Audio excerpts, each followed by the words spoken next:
बोलो सतगुरुदेव की जय। बंदी छोड़ कबीर परमेश्वर जी की जय। बंदी छोड़ गरीबदास जी महाराज जी की जय। स्वामी रामदेवानंद जी गुरु महाराज जी की जय।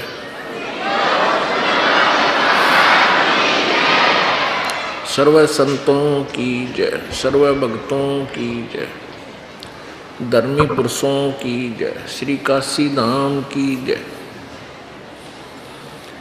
श्री छुडानी धाम की जय, श्री क्रोथा धाम की जय, श्री बरवाला धाम की जय।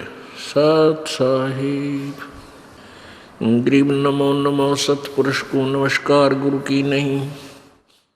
सुर नर मुनि जन साधुआ संतों सर्वसदी नहीं। सतगुरु साहेब संत सब डंडो तुम प्रणाम। आगे पीछे मध्य हुए तिन कुंजा कुर्बान। नराकार निर्विषम काल जाल भयबंधनम। निर्लेपम निज निर्गुणम अकल अनुबेशुंधुनम। सोहम सुरति समाप्तम सकल समाना निरतल। उज्ज्वल हिरंबर हरदमम बेपरवा अथाह वार पार नहीं मज्जतम। गरीब जो सुमर सिद्ध होई। गणनायक गलताना करो अनुग्रह सोई। पारस पद परवाना आदि गणेश मनाऊं। गणनायक देवन देवा चरण कमल लो लाऊं। आदंत करूं सेवा परम शक्ति संगीतम रिद्धि सिद्धिदाता सोई। अवगत गुण अतीतम सत्य पुरुष निर्मोही। जगदम्बा जगदीशम मंगल रूप मुरारी। तन मन अर्पों शीशम भक्ति मुक्ति भंडारी। सुर नर मुनि जन ध्यावें ब्रह्मा विष्णु महेशा। शेष सहस मुख गावें पूज्य आदि गणेशा। इंद्र कुबेर सरीखा वरुण धर्म राय ध्यावें। समर्थ जीवन जी का मन इच्छा फल पावे। 33 कोटि अधारा ध्यावें से 88। उतरे भव जल पारा कट है यम की फांसी। 33 कोटि अधारा ध्यावें से 88। उतरे भव जल पारा कट है यम की फांसी। कर जोरूं विनती करूं धरूं चरण पर शीश। गुरु जी राम देवानंद जी महाराज ने दियो नाम बख्शीश। कोटि कोटि सिजदा करूं कोटि कोटि प्रणाम। चरण कमल में राखियो मैं बंदी जाम गुलाम। कुत्ता तेरे दरबार का मोतिया मेरा नाम। गले प्रेम की जेवड़ी जाखें चोवा जाऊं। तो करो तो बावड़ूं दूर दूर करो तो जाऊं। जो राखो तो ही रहूं जो देवो सो खाऊं। जय इब कै सतगुरु मिले सब दुख आँखों रो। चरणों ऊपर शीस धरूं कहूँ जो कहनी हो। कबीर साईं मिलेंगे पूछेंगे कुशलात। आदि अंत की सब कहूँ अपने दिल की बात। गुरु जी तुम ना भूलियो चाहे लाख लोग मिल जाहि। हमसे तुमको बहुत है तुमसे हमको नहीं। कबीर तुमरे विसारे क्या बने मैं किसकी शरण में जाऊं, शिव ब्रंच मुनि नारदा, इनके हृदय न समाऊं। अवगुण किए तो बहुत किए, करत न मानी हार, बावे बंदा बख्श दियो, बावे गर्दन उतारे। अवगुण मेरे बाप जी, बख्शो गरीब नवाज, जो मैं पूत कपूत हूँ, बहुर पिता को लाजी। मैं अपराधी जन्म का, नख सिख भरे विकार, तुम दाता दुख भंजना, मेरी करो सवार। बंदे तू कर बंदगी, बंदे तू कर बंदगी, जय चावे दीदारे। अवसर मानुष जन्म का, भाई मिले न बारंबार। मानुष जन्म दुर्लभ है, ये मिले न बारंबार। जैसे तरवर से पत्ता टूटे गिरे, वो बहुर न लगता डार। मानुष जन्म पाय के, जो नहीं रटे हरि नाम, जैसे कुआ जल बिना बनवाया क्या काम। राम नाम रटते रहो, राम नाम रटते रहो, जब तक घट में प्राण। कब हो तो दीन दयाल के, बनक पड़ेगी कान।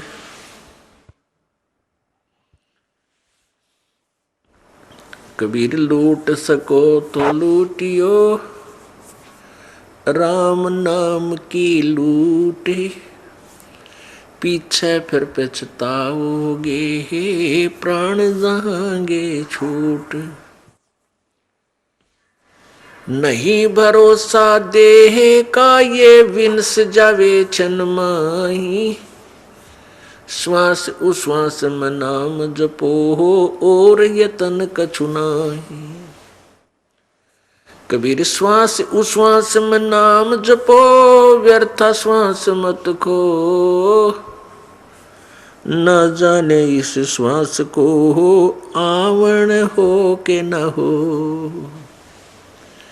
वो पृथ्वीपति चकवे गए, जिनके चकर चलंत। रावण सरीखे कौन गिने, ऐसे गए अनंत। वो मर्द गर्द में मिल गए, रावण से रणधीर। कंस के सी चाणूर से, वो हिरण्यकशिपु बलबीर। तेरी क्या बुनियाद है, तू जीव जन्म धर लेत। गरीबदास हरि नाम बिना, तेरा खाली रह जा खेत। सर्व सोने की लंका होती, रावण से रणधीरम। एक पलक में राज विराजी, वो जम के पड़े जंजीरम।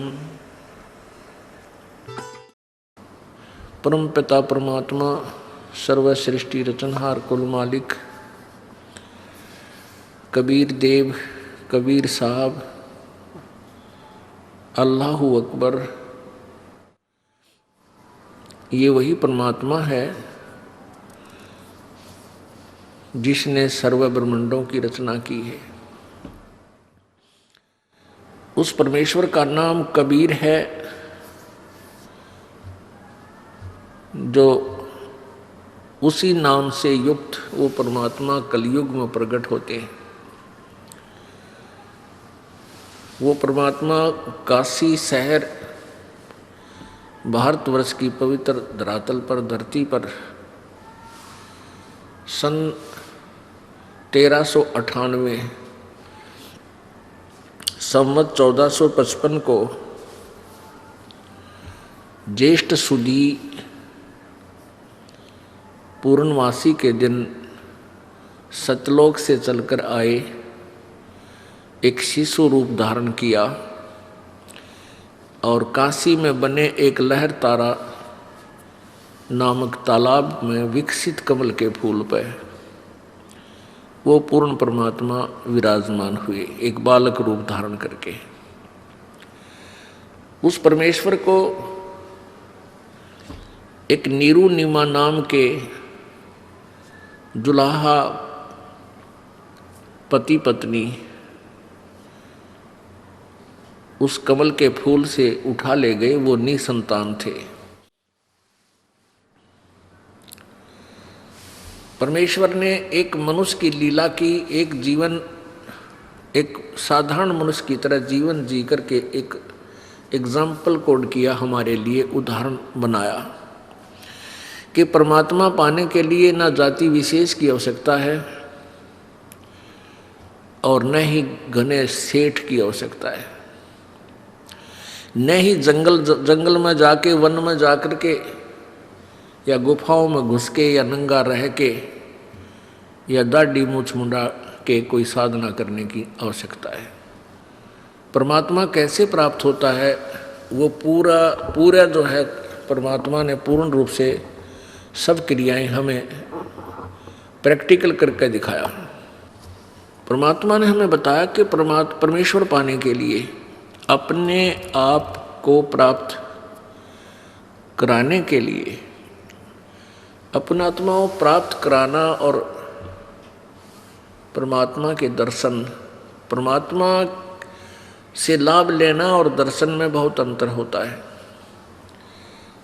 अब परमेश्वर के बारे में क्या धारणाएं फैला रखी थी कि परमेश्वर परमात्मा निराकार है, और फिर साथ में ये भी कहा जाता था कि समाधि लगाओ, ध्यान लगाओ और इस शरीर में भगवान दिखाई देगा। तो क्या देखते थे? कहते प्रकाश दिखाई देता है, यही प्रभु है। परमात्मा निराकार है, केवल उसका प्रकाश दिखाई देता है। तो परमेश्वर ने आकर, कबीर जी ने स्वयं इस धारणा का, इस भ्रमणा का निवारण किया कि भले आदमियों, तुम परमात्मा का प्रकाश देखने का दावा करते हो और परमेश्वर को निराकार बताते हो, कुछ तो अकल से काम लो। अब सूर्य को निराकार बताते हैं और कहते हैं हमने सूर्य का प्रकाश देखा। सूर्य बिना प्रकाश देखा किसका? प्रभु के बिना प्रकाश तुम देख किसका रहे हो? परमेश्वर ने आकर के यही बताया कि उस परमेश्वर के पाने के लिए ना तो घनी ऊंची जाति, यानी जाति कोई भी हो, जैसे यहाँ 4 वर्ण बना रखे हैं, ब्राह्मण, वैश्य, क्षत्रिय और शूद्र। ये तो हमारी अपनी बनाई हुई सीमाएं हैं। परमात्मा के दरबार में ये कोई सीमा नहीं है। परमात्मा ने आत्मा देखनी है, उसके अंदर कितना लगन है, कितनी श्रद्धा है, ये देखना है। और उसकी भक्ति, वे ऑफ वर्शिप, पूजा की विधि जो है वो शास्त्र अनुकूल देखना है। वो किसी भी जाति का हो, गरीब हो या साहूकार, निर्धन हो या सेठ हो, रंक हो या राजा हो, परमात्मा आत्मा का सौदागर है और जाति और धन उसने नहीं देखना होता। इसलिए परमेश्वर ने एक रोल किया, एक गरीब बिल्कुल निर्धन दुल्हे का, और अंतिम वर्ण में, चौथे वर्ण में आगे शूद्र वर्ण में, उसमें जाति पाति का बहुत बोलबाला था, छुआछात गणी थी। और केवल एक ब्राह्मण वर्ग ने परमात्मा की भक्ति कर, परमात्मा के पाने का ठेका ले रखा था, और वर्ग को परमात्मा की महिमा ना सुनाने का, ना उसको जानने का, और न ही उसकी साधना करने का कोई अधिकार उन्हें नहीं दे रखा था। वही अपना जो थोड़ी बहुत साधना करते थे उसको लोगों में बांट दिया करते थे, और उससे उनके पीछे जनता लगी रहती थी। हमारे गुरुजी बड़े सिद्धि युक्त हैं, हमारे कार्य सिद्ध कर दिए, फलाना कर दिया। बाकी कार्य कुरिय उनसे कोई सिद्ध नहीं होता था, अपने पूर्व संस्कार पुरानी के फल रहे होते थे। इसलिए परमेश्वर आए और उन्होंने बताया, क्योंकि ब्राह्मण लोग बहुत अपने आप को सुपीरियर माना करते थे, तो परमात्मा कहते थे भाई ऊंचे कुल में भक्ति ना हो, नीचा ही कुल दीजिए। ऊंचे कुल में ब्राह्मण थे, वह सारा दिन अटपट में लगे रहा करते, कैसे लोगों को मूर्ख बनाया जावे, कौन सी विधि अपनावा, इस चक्कर में, पेट भरने के चक्कर में ही वह सारा जीवन व्यर्थ कर देते थे। फिर क्या बताते हैं, तपिया ने तो जब तप की न्या, वो तो लो दिया नाल पति जय। ऊंचे कुल में दुर्योधन रावण ब्राह्मण कुल में था, दुर्योधन क्षत्रिय कुल में था। ऊंचे कुल में दुर्योधन रावण, और नीचे कुल में गणिका, और गणका बिलनी पार उतरगी, गर्भ करो मदन का। अब पुण्यात्माओं, परमात्मा की महिमा से जब हम परिचित हो जाएंगे तभी हम भक्त बनेंगे, तभी हम योगी होंगे, तभी हम स्थिर होकर के भक्ति कर सकेंगे, और स्थिर होंगे तभी हम पार होंगे। डगमग होने वाले को कितना ठिकाना नहीं।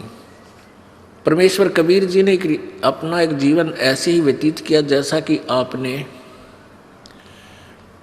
ऋग्वेद मंडल नंबर 1 सूक्त नंबर 31 के मंत्र नंबर 17 में पढ़ा कि वो परमात्मा कबीर, वो पूर्ण परमात्मा मनुष्यवत परमात्मा जो है, वो परमेश्वर मनुष्य की तरह शरीर युक्त है, और एक साधारण मनुष्य की तरह एक लीला करता है। अपने जन साधारण जैसे अपना धन काम करके रोजगार करता है, रोजगार करके रोजी का व्यवस्था करता है। वो परमात्मा प्रत्येक युग में ऐसे एक लीला करता है, अपने काम जन साधारण व्यक्ति की तरह सारे काम करता है। तो उसमें ये कहा गया कि हे परमात्मा, एक बार फिर उसी तरह आओ जैसे आप पहले आते रहे हो, और हमें ज्ञान बताओ। परमेश्वर ने कहा था, वेद हमारा भेद है, मैं ना वेदन के माही, और जौन वेद से मैं मिलो ये वेद जानते नहीं। परमात्मा कबीर जी कहा करते थे कि ये वेद मेरा ही भेद है, मेरी ही महिमा ये चारों वेद गा रहे हैं, सुना रहे हैं। परमात्मा ये करता है, परमात्मा ये करता है, परमात्मा ऐसी लीला करता है, लेकिन मेरे पाने की विधि वेदों में वर्णित नहीं है। अब यहाँ दो प्रश्न उठते हैं कि एक तो परमात्मा सामने बोल रहे हैं, कह रहे हैं, प्रत्यक्ष खड़े हैं, फिर कहते हैं मुझे पाने का तरीका वेदों में नहीं है। अब इससे क्या सिद्ध होता है कि परमात्मा के दर्शन कर लेने से मोक्ष नहीं, परमात्मा के द्वारा दिए गए उस भक्ति की कमाई करने से मोक्ष होगा। नहीं तो परमेश्वर 120 वर्ष रहे, जिनको अच्छी आत्माओं ने भी दे दर्शन किए, बुरा ने भी किए, जो उनके विरोधी थे उन मार मार कर रहे थे उनके पीछे, उन्होंने भी दर्शन किए। दर्शन से मोक्ष नहीं है, परमात्मा के उस मंत्र से मोक्ष है। मोक्ष का मीन है कि जैसे हम परमात्मा ने हमें विधि बताई है वह कमाई कराएंगे, उस राम नाम के धन को जोड़ेंगे, उस भक्ति की शक्ति योग के बलते, भक्ति के बल से, उस राम नाम की कमाई की शक्ति से हम सतलोक जाएंगे, वहाँ जाकर के हम परमानेंट सुखी हो जाएंगे। उसको प्रभु प्राप्ति कहा जाता है। परमात्मा यहाँ आए, सभी को प्राप्त थे, दर्शन भी होते थे, लेकिन मोक्ष कोई नहीं, मुक्त कोई नहीं हुआ, क्योंकि हमने परमेश्वर के उस ज्ञान पर विश्वास नहीं किया, न उनके द्वारा दिए गई भक्ति की साधना की। तो परमात्मा के नाम से मोक्ष होगा, केवल दर्शन मात्रता नहीं। पुण्यात्माओं, हम वेदों को एक फाइनल और एथेंटिक रिकॉर्ड मानते हैं। एथेंटिक यानी बहुत ही सत्य शास्त्र मानते हैं। और जो वेदों में लिखा है वो फाइनल है, तो इसका मतलब है कि वेद क्या संकेत कर रहे हैं, वो कौन है प्रभु। तो अब वेद हमें परमात्मा पहचानने में सहयोग देंगे। हम प्रभु को पहचान नहीं सके क्योंकि डुप्लीकेट भगवान गढ़े हैं। हमने ओरिजिनल प्रभु चाहिए। इस ओरिजिनल प्रभु को पहचान करने के लिए हमने वेदों का सहयोग लेना पड़ेगा, क्योंकि हम वेदों को सत्य मानते हैं। वेदों और पुराणों को ही पवित्र हिंदू धर्म शिरोधार्य शास्त्र मानता है। और उन्हीं से हमने जो पता लगेगा कि कौन है प्रभु, तो फिर फाइनल है, नो डाउट, शंका को कोई गुंजाइश नहीं रहेगी। ये कल भी आपको दिखा था कि परमात्मा कैसी लीला करता है, और आज फिर दिखाएंगे, क्योंकि प्रत्येक सत्संग में बहुत से श्रोता बदल जाते हैं। इसमें नए बच्चे भी होते हैं और पुराने भी होते हैं। परमात्मा की महिमा का नया पुराना नहीं होता। जैसे हम प्रतिदिन आहार करते हैं, सुबह रोटी खाई, शाम में फिर भूख लगी, तो आप स्वस्थ हैं। यदि सुबह भोजन खाया, शाम को रुचि नहीं बनी, तो आप अस्वस्थ हो चुके हैं। गड़बड़ कोई भी हो, कोई भी कारण हो सकता, आपको जबर भी हो सकता है, या आपको जो है कोई पेट में भी गड़बड़ हो सकती है, यानी हो अस्वस्थ। उसका क्या तरीका है कि फिर रोटियों में रुचि नहीं है तो गोली कड़वी दवाई लेनी पड़ेगी, ना चाहते हुए भी फांका मारना पड़ेगा, और फिर स्वस्थ हो जाओगे। फिर रोटी ठीक, और फिर स्वादिष्ट लगेंगी। ऐसे ही परमात्मा की महिमा जितनी बार भी आप सुनते हो, और उतनी ही बार आपको रुचि कर लगती है, तो आपकी भक्ति और आपके संस्कार बिल्कुल स्वच्छ चल रहे हैं, स्वस्थ चल रहे हैं। और आपको ये लगता है जो सुन रखा है, कई क्या कहते हैं बहन भाई, एक आध बोले भगत ने कहा जी सत्संग चल रहा हो, जब मैं सुमरण कर लूँ, बता 2 घंटे में तू कहला तोड़ेगा सुमरण का, सत्संग नहीं सुनता, बाकी अब 24 घंटे में तू क्या करेगा, फिर क्या करेगा। तो इसे सिद्ध है कि उसको इन वचनों में रुचि नहीं रही, वो ईसाई सुमरण करेगा। फिर कहने का भाव ये है दास का कि जब सत्संग चल रहा है तो एक एक शब्द पर गौर करे, ये भी स्मरण है आपका। रह के मालिक याद आता है, इसका नाम स्मरण होता है। उसकी याद, उसकी तड़फ, यह एक न्यारी का एक अलग कमाई होती है। इस भक्ति की ही कमाई में से ये एक उसका पार्ट है, अंग है। एक समय आपने गोरखनाथ जी के विषय में बहुत सुना है, क्योंकि हमने इन संतों ऋषियों की पहले कथा बहुत घनी सुन रखी थी। और कबीर जी को तो हम एक सिंपल एक कवि मान्या करते हैं। ये तो एक कवि है और जुल्हा था बस। और जो सिद्धि वाले संत थे,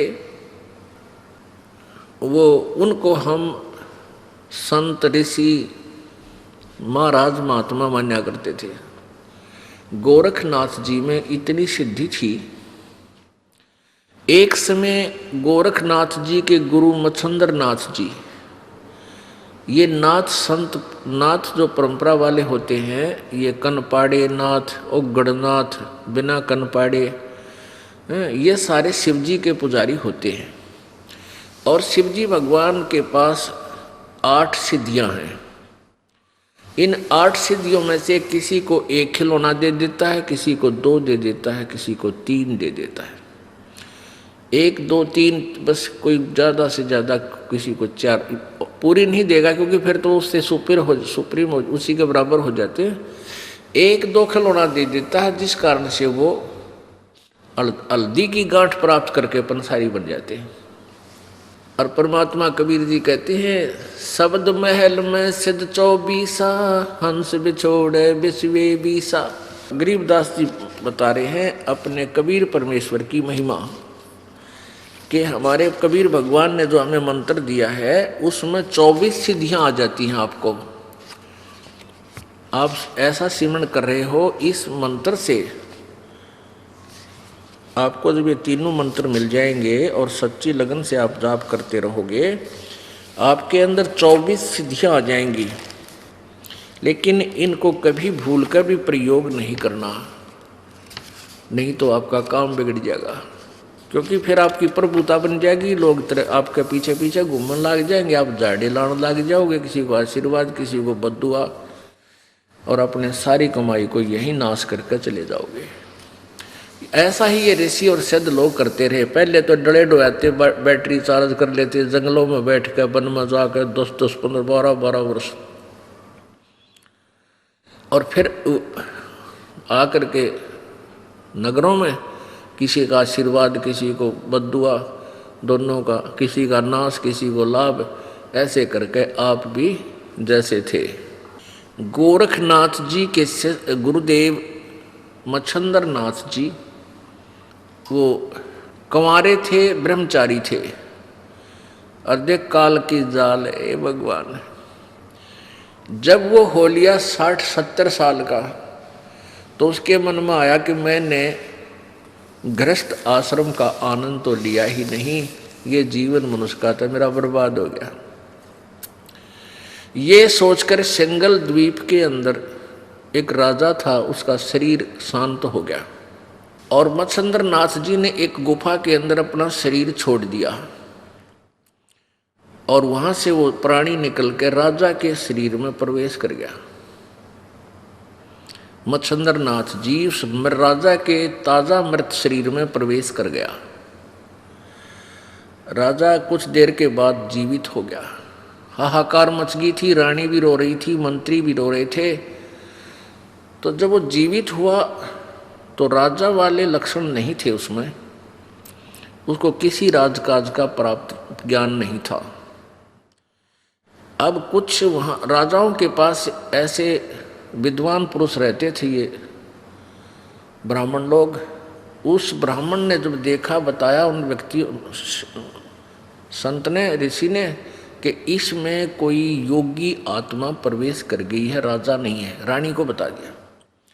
अब रानी ने तो वो शरीर चाहिए था, उसने कह दिया कि कोई भी हो तुम, कोई दिक्कत नहीं है, ये जीवित रहना चाहिए।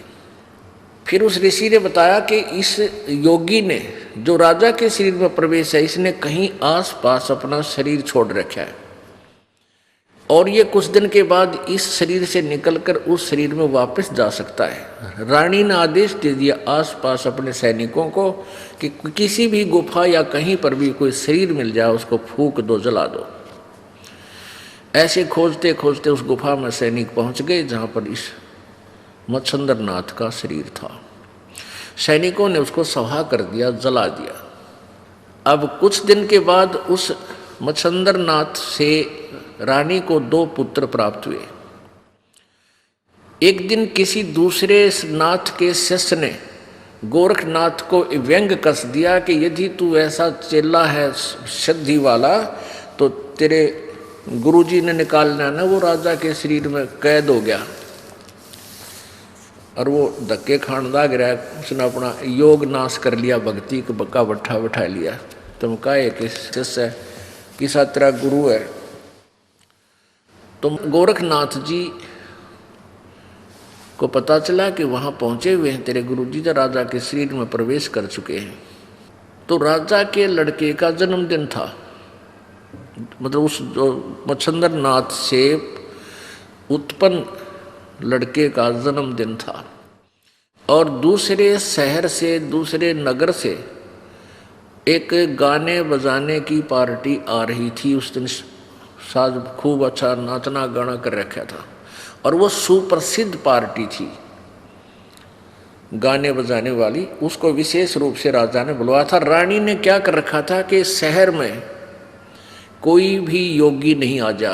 वो जो ऋषि, उसके राजा का जो गुरु था, रानी को बताया उसने कि ये मच्छंदर नाथ योगी है और इसका शिष्य गोरखनाथ बहुत बड़ा सिद्धि युक्त है, वो कभी भी इसको निकाल कर ले जा सकता है। तो रानी ने चारों तरफ सीमा पर, पूरी अपने शहर की सीमा पर चारों तरफ बाउंड्री करवा दी। सिंगल 2 गेट छोड़ रखे थे, उन सब गेटों के ऊपर विशेष पहरेदार लगा दिए थे। कोई भी संत साधु इसमें प्रवेश नहीं कर जा, नगरी में नहीं आवे। तो गोरखनाथ जी ने कई बार चेष्टा की तो वो नहीं प्रवेश कर सका। उस पार्टी में, मंडली के अंदर, वो मंडली आ रही थी उस नगर में। गोरखनाथ जी ने पूछा भी कहाँ जा रहे हो?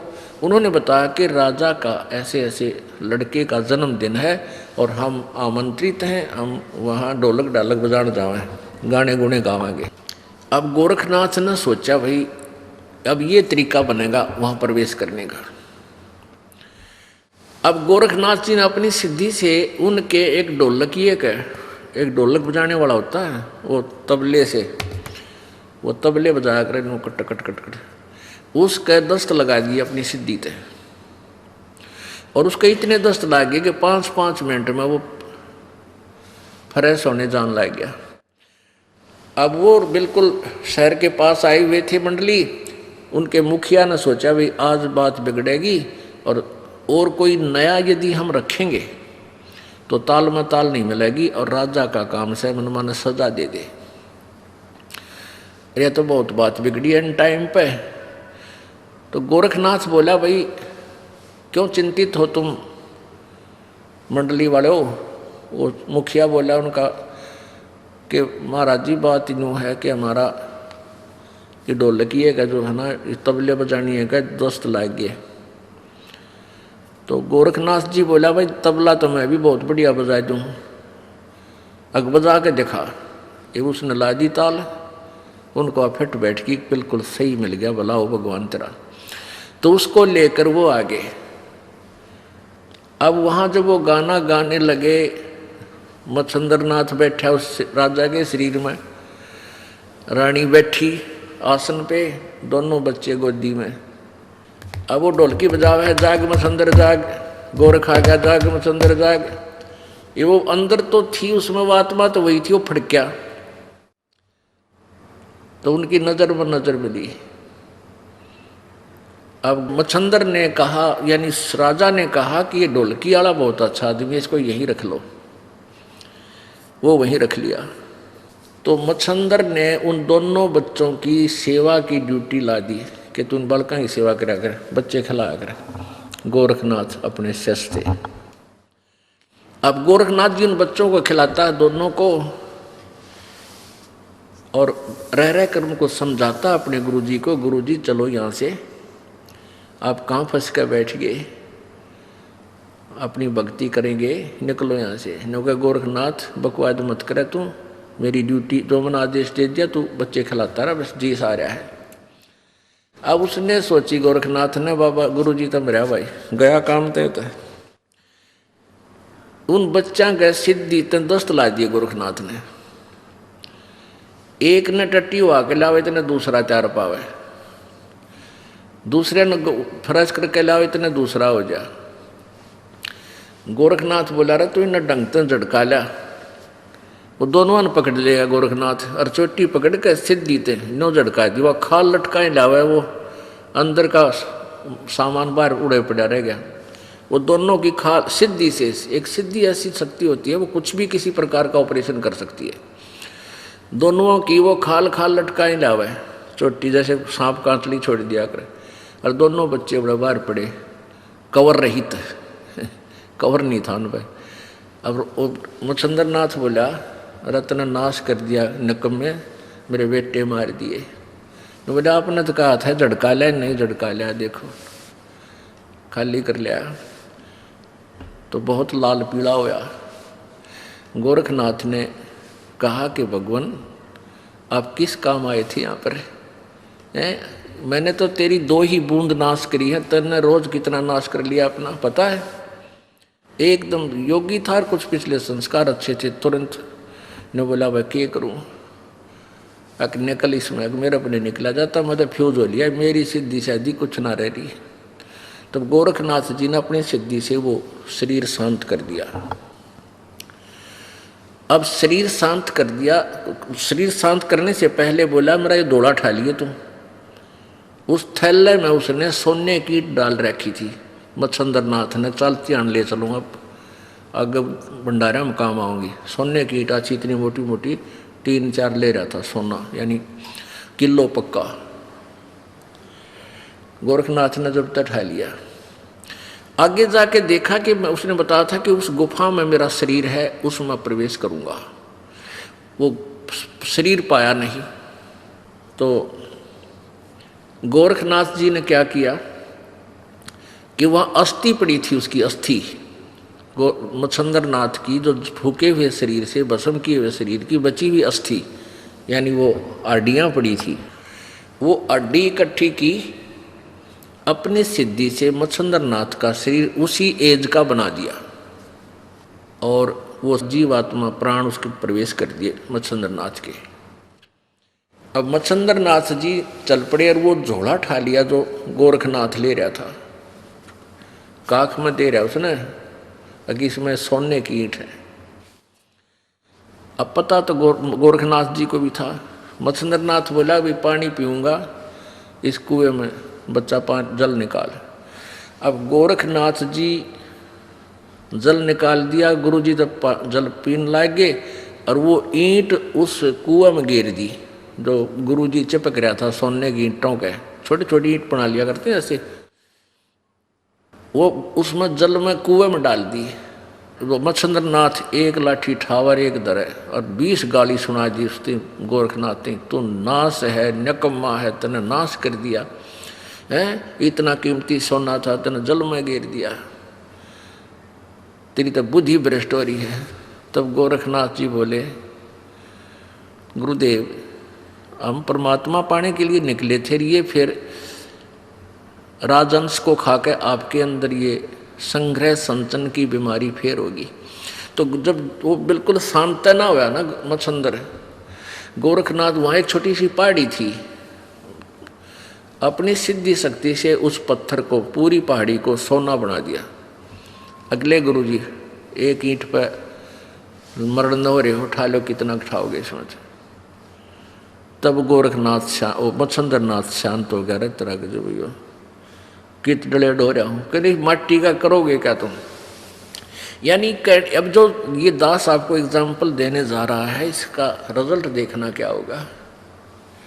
इसको तत्व ज्ञान कहते हैं। तत्व ज्ञान क्या होता है, जैसे देसी घी ने गर्म करे और फिर अच्छी तरह ताक नारा डाल दे, वो शुद्ध हो जाता। तो ये शुद्ध घी जो है, ये तत्व ज्ञान है। अब हमने केवल वो खिचड़ी ज्ञान सुन रखा था जिसमें वो सारा डंगा भी अंदर ही होता है, मक्खन जिसे बोलते हैं। अब वो दोनों गुरु चेला आगे, ठीक है। अब ये देखना कि गोरखनाथ जी ने मुर्दा भी जीवित कर दिया और एक पहाड़ी को सोने में भी परिवर्तित कर दिया, और फिर भी मोक्ष नहीं था। फिर भी मोक्ष नहीं था। क्या बताते हैं परमात्मा कि ये सिद्धियां जो होती हैं, ये इस प्राणी की शत्रु होती हैं। इन सिद्धियों के कारण इसमें प्रभुता आ जाती है, दुनिया नमस्कार करती है, उसके चारों तरफ मंडरा जाती है और फिर वो प्रभु बन जाता है। और यथार्थ साधना ना करके फिर यहीं पर वो अपना 84 लाख योनियों में धक्के खाता रहता है।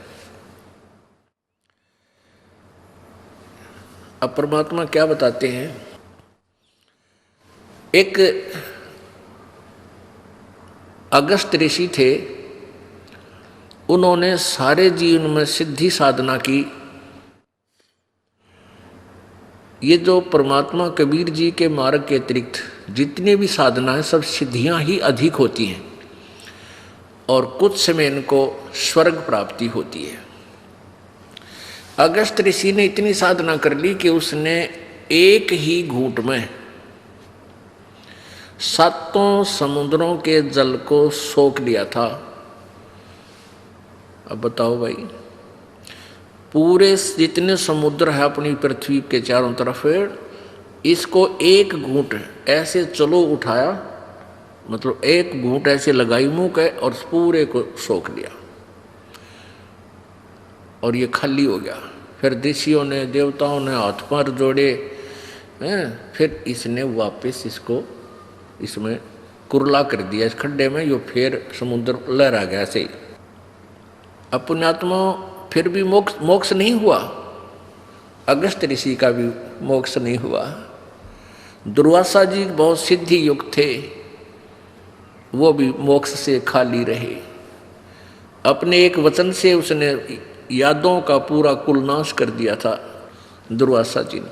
तो क्या बताते हैं परमात्मा कबीर परमेश्वर जी की महिमा, संत गरीबदास जी अपनी अमृतवाणी में कबीर जी से प्राप्त ज्ञान को कैसे समझाते हैं।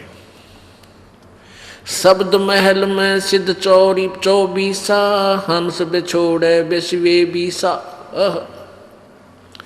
कि हमारा जो सत्य नाम है, सच्चा नाम है, जो वास्तविक मंत्र हम देते हैं, इसमें 24 सिद्धि आपको आ जाएंगी और ये हंस को परमात्मा से विमुख करेगा ही करेगी यदि इनके ऊपर आश्रित हो गए, इनको प्रयोग करना प्रारंभ आपने कर दिया।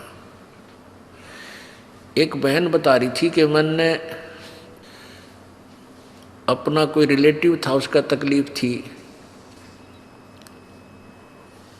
उसको बता दिया कि आप ये मंत्र जाप कर लो। कहने लगी वो तो ठीक हो गया, मैं बीमार होगी। अब क्योंकि उसके वो कमाई थी उसके पास, उसने उसको दे दी, वह गुरु बन गई उसकी। और गुरु बनने के बाद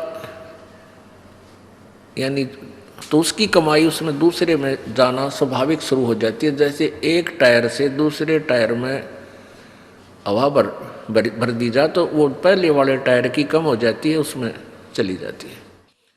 तो ये तरीका नहीं है। परमात्मा की भक्ति रूपी हवा को विधिवत ही भरवावे। गुरु जी के पास वो पंप होता है जो कितने ही भरवा ले सबके टायरों को फुल कर देता है। और टायर से टायर में डालते हैं तो वो हम अपना भी काम बिगाड़ रहे हैं। तो ऐसे ही होता रहा। अब हम आशीर्वाद देते हैं, जैसे बूढ़े बुजुर्ग आशीर्वाद दिया करते और बच्चे उनके चरण छूते वो आशीर्वाद देते थे, तो वो टायर से टायर में हवा डाला करते। लास्ट में बूढ़े की बिरान माटी हो जाती, वो आशीर्वाद देकर उन बच्चा ने थोड़ा बहुत लाभ दे देता था। जिस भी उसकी टोकरी में, उसके थैले में जो धन था भक्ति का, वो खत्म कर देता था, बाद में आप भुगत कर मेरा करता। तो ये तरीके हमने सारे गलत अपना रखे थे, इनको सबको सुचारू करना पड़ेगा। भले ही एक बार आपको थोड़ा कठिनाई का सामना करना पड़ेगा, क्योंकि समाज सारा ही विपरीत दिशा में जा रहा है, तो हमने इसको सुचारू करने में इन कठिनाइयों को भी झेलना ही पड़ेगा। शब्द महल में सिद्ध 24 हंस बिछोड़े बिस्वे बीसा। बिस्वे बीसा माने पक्कम पक्का। और इस जीव को ये परमात्मा से दूर करता है, ये सिद्धि 24। एक सिद्धि सुरदेव मिलावे, एक सिद्धि मन व्यर्ति बतावे, एक सिद्धि होवे पौन स्वरूपी, एक सिद्धि होवे अनुरूपी, एक सिद्धि निस्वासर जागे, एक सिद्धि सेवक हो आगे, एक सिद्धि सुरगापुर जावे, एक सिद्धि जो सब गट छावे, एक सिद्धि सब सागर पीवे, एक सिद्धि जो बहुजुग जीवे, एक सिद्धि जो उड़े आकाशा, एक सिद्धि परलोक के वासा, एक सिद्धि कष्ट तन जारा, एक सिद्धि तन हंस नियारा, एक सिद्धि जल डूब न जाई, एक सिद्धि जल पैर न लाई, एक सिद्धि बहु चोले धारे, एक सिद्धि नितत्व विचारे, एक सिद्धि पांचों तत् नीरम, एक सिद्धि जो वज्र शरीरम, एक सिद्धि पीवे ना खाई, एक सिद्धि जो गुप्त छिपाई, एक सिद्धि जो ब्रह्मांड चलावे, एक सिद्धि सब नाद मिलावे, एता खेल खिलारी खेले, सो हम हंसा प्रगट वेले। 24 को ना मन चावे, सो हंसा शब्द अतीत कहावे। प्रसिद्धि पूर्ण पटरानी, सत्यलोक की कहूँ निशानी। सत्यलोक सुख सागर पाया, सतगुरु भेद कबीर लखाया। परमहंस पे देखो परवाना, जन कहता दास गरीब दीवाना। अब क्या बताते हैं, एक सिद्धि सुरदेव मिलावे, एक सिद्धि मनवर्ती बतावे। एक सिद्धि मनवर्ती बतावे। अब आपको बताते हैं, 5-4 उदाहरण देंगे कि ये एक एक हल्दी की गांठ लेकर पंसारी की मोर ला ली न। अब जैसे मन की वृत्ति बताने की भी एक सिद्धि होती है कि आपके मन में क्या सोच रखी है। एक बार हमारे ताऊ के लड़के की भैंस चोरी होगी और उस भैंस की का को पता नहीं लगा, तो किसी ने बताया कि वहाँ एक इधर गुड़गांव साइड में एक व्यक्ति है, वो जाते बता देता किसने चोरी करी।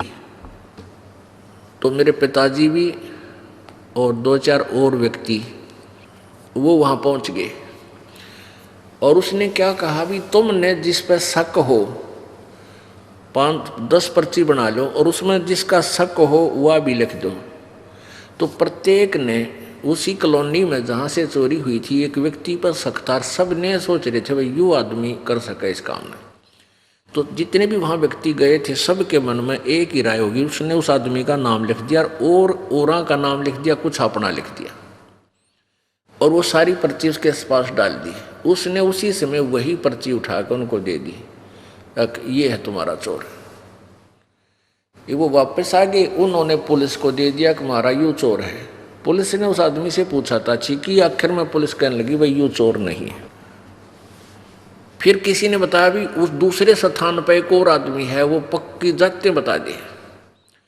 उसने भी ऐसे ही कहा कि भाई तुमने जिस पे शक है उसका नाम लिख दो और भी सब 10-9 नाम और लिख दो। और फिर उन सभी ने एक और के ऊपर शक हो गया कि उस पर है भाई वो पक्का वो चोर है। उसने वही निकाल के दे दी कि ये तुम्हारा चोर है। अब वो वापस आए, फिर उन्होंने पुलिस से कहा, पुलिस बोली भाई ये चोर नहीं है। खूब वेरीफाई कर लिया हमने, वह भैंस नहीं मिली, वो 1000-2000 रुपये और लुआ दिए और कुछ आने जाने। तो वो मन की वृत्ति बताने की एक हल्दी की गांठ उसके पास थी जिस तरह लोग गाना मूर्ख बना रहा था। और उसमें से कुछ एक ऐसा था कि वो फिट हो जाती थी, सच्ची पा जाती थी कि एक आदमी बस शक भी सच्चा हो जाए किसी का। तो यहाँ क्या बताते हैं, एक सिद्धि सुरदेव मिलावे, एक सिद्धि मनवर्ती बतावे। जैसे मीराबाई के पास पूर्व जन्म से, क्योंकि पिछले जन्म की भी बैटरी चार्ज आपके साथ रहती है, वो जब तक चलती है तो उसे बहुत से चमत्कार हो जाते हैं। मीराबाई के पास एक सिद्धि थी कि वो जिस इष्ट की पूजा करती थी वो इष्ट उसके सामने आ जाता था। वो कृष्ण जी को मानती थी और जब वो आत्म विभोर होकर उसको याद करती थी तो उसके सामने आकर वो भी उनके साथ डांस करते थे। तो एक सिद्धि सुरदेव मिलावे, कुछ तो पिछले जन्म की सिद्धियां होती हैं। जैसे आपने देखा होगा कई महात्मा जिनके आज तक पूजाएं चल रही हैं, कोई किसी नाम थे, कोई हरिदास नाम थे, कोई गरीब किसी और नाम थे, तो वो बचपन से उनकी कथा पढ़कर देख लो, कहते छोटे से ही न चमत्कार शुरू कर दिए थे। हरिदास जी के बारे में बताते हैं कि वो किसान परिवार में जन्म था और दोपहर ने वो 10-1 वर्ष का बालक था, अपने पिता के पास गया हुआ था। हरिदास जी के पिताजी जो है खेतों में किसान अपना हल जोत रहे थे, तो पिताजी दोपहर ने खाना खा के स्वयं तो कहने लगा मैं रेस्ट कर लूँ और आप बेटा इन बैलों को पानी पिला लिया। और ये छोटे वाला तालाब है, इसमें तो जल है नहीं, कति सूखा हुआ है, वहाँ दूर ले जाना, वहाँ जल मिलेगा। क्योंकि वो वहाँ ही जाते थे उस तालाब में, उसमें जल देखा था नहीं। और हरिदास जी बैल लेकर गया, वो बैल उसकी तरफ चले गए छोटे तालाब की तरफ, और वहाँ उस पानी पिया वो वापस ले आया जल्दी ही बैलों को पानी पिलाकर। उसका पिताजी बोला अरे पानी पिया के नहीं लाया तू बैलों को, अब पिला लिया जी, इतनी जल्दी कैसे ले आया तू? वहाँ नहीं ले गया, वो कम से कम 1 किलोमीटर दूर था। और वो जो छोटा तालाब सूखा पड़ा था वो था ज़्यादा से ज़्यादा 400 फुट की दूरी पे। इतना शीघ्र वापस आने से उसने शंका होगी कि ये बालक वैसे ही लिया, बैलों को पानी नहीं पिला कर लाया। तो उसने कहा पिताजी पानी पिला लिया मैं। कहाँ से? किस तालाब से? कहते इसमें जल था ही नहीं, ये तो कभी वर्षा होगी तब जल होना था। अगर नहीं पिताजी तो फुल है। वो गया जाकर देखा, उसके पिताजी ने सचमुच भाई तो पानी फुल हो गया और बैलों के जो ना पैर भीग रहे। तो इस तरह की सिद्धियां उस पूर्व जन्म की बैटरी चार्ज से ही होने लगी थी। आज तक उस हरिदास जी की पूजा शुरू हो रही है, लेकिन पूर्ण मोक्ष नहीं है, क्योंकि भविष्य की साधना शास्त्र अनुकूल न होने से जीवन व्यर्थ हो जाता है।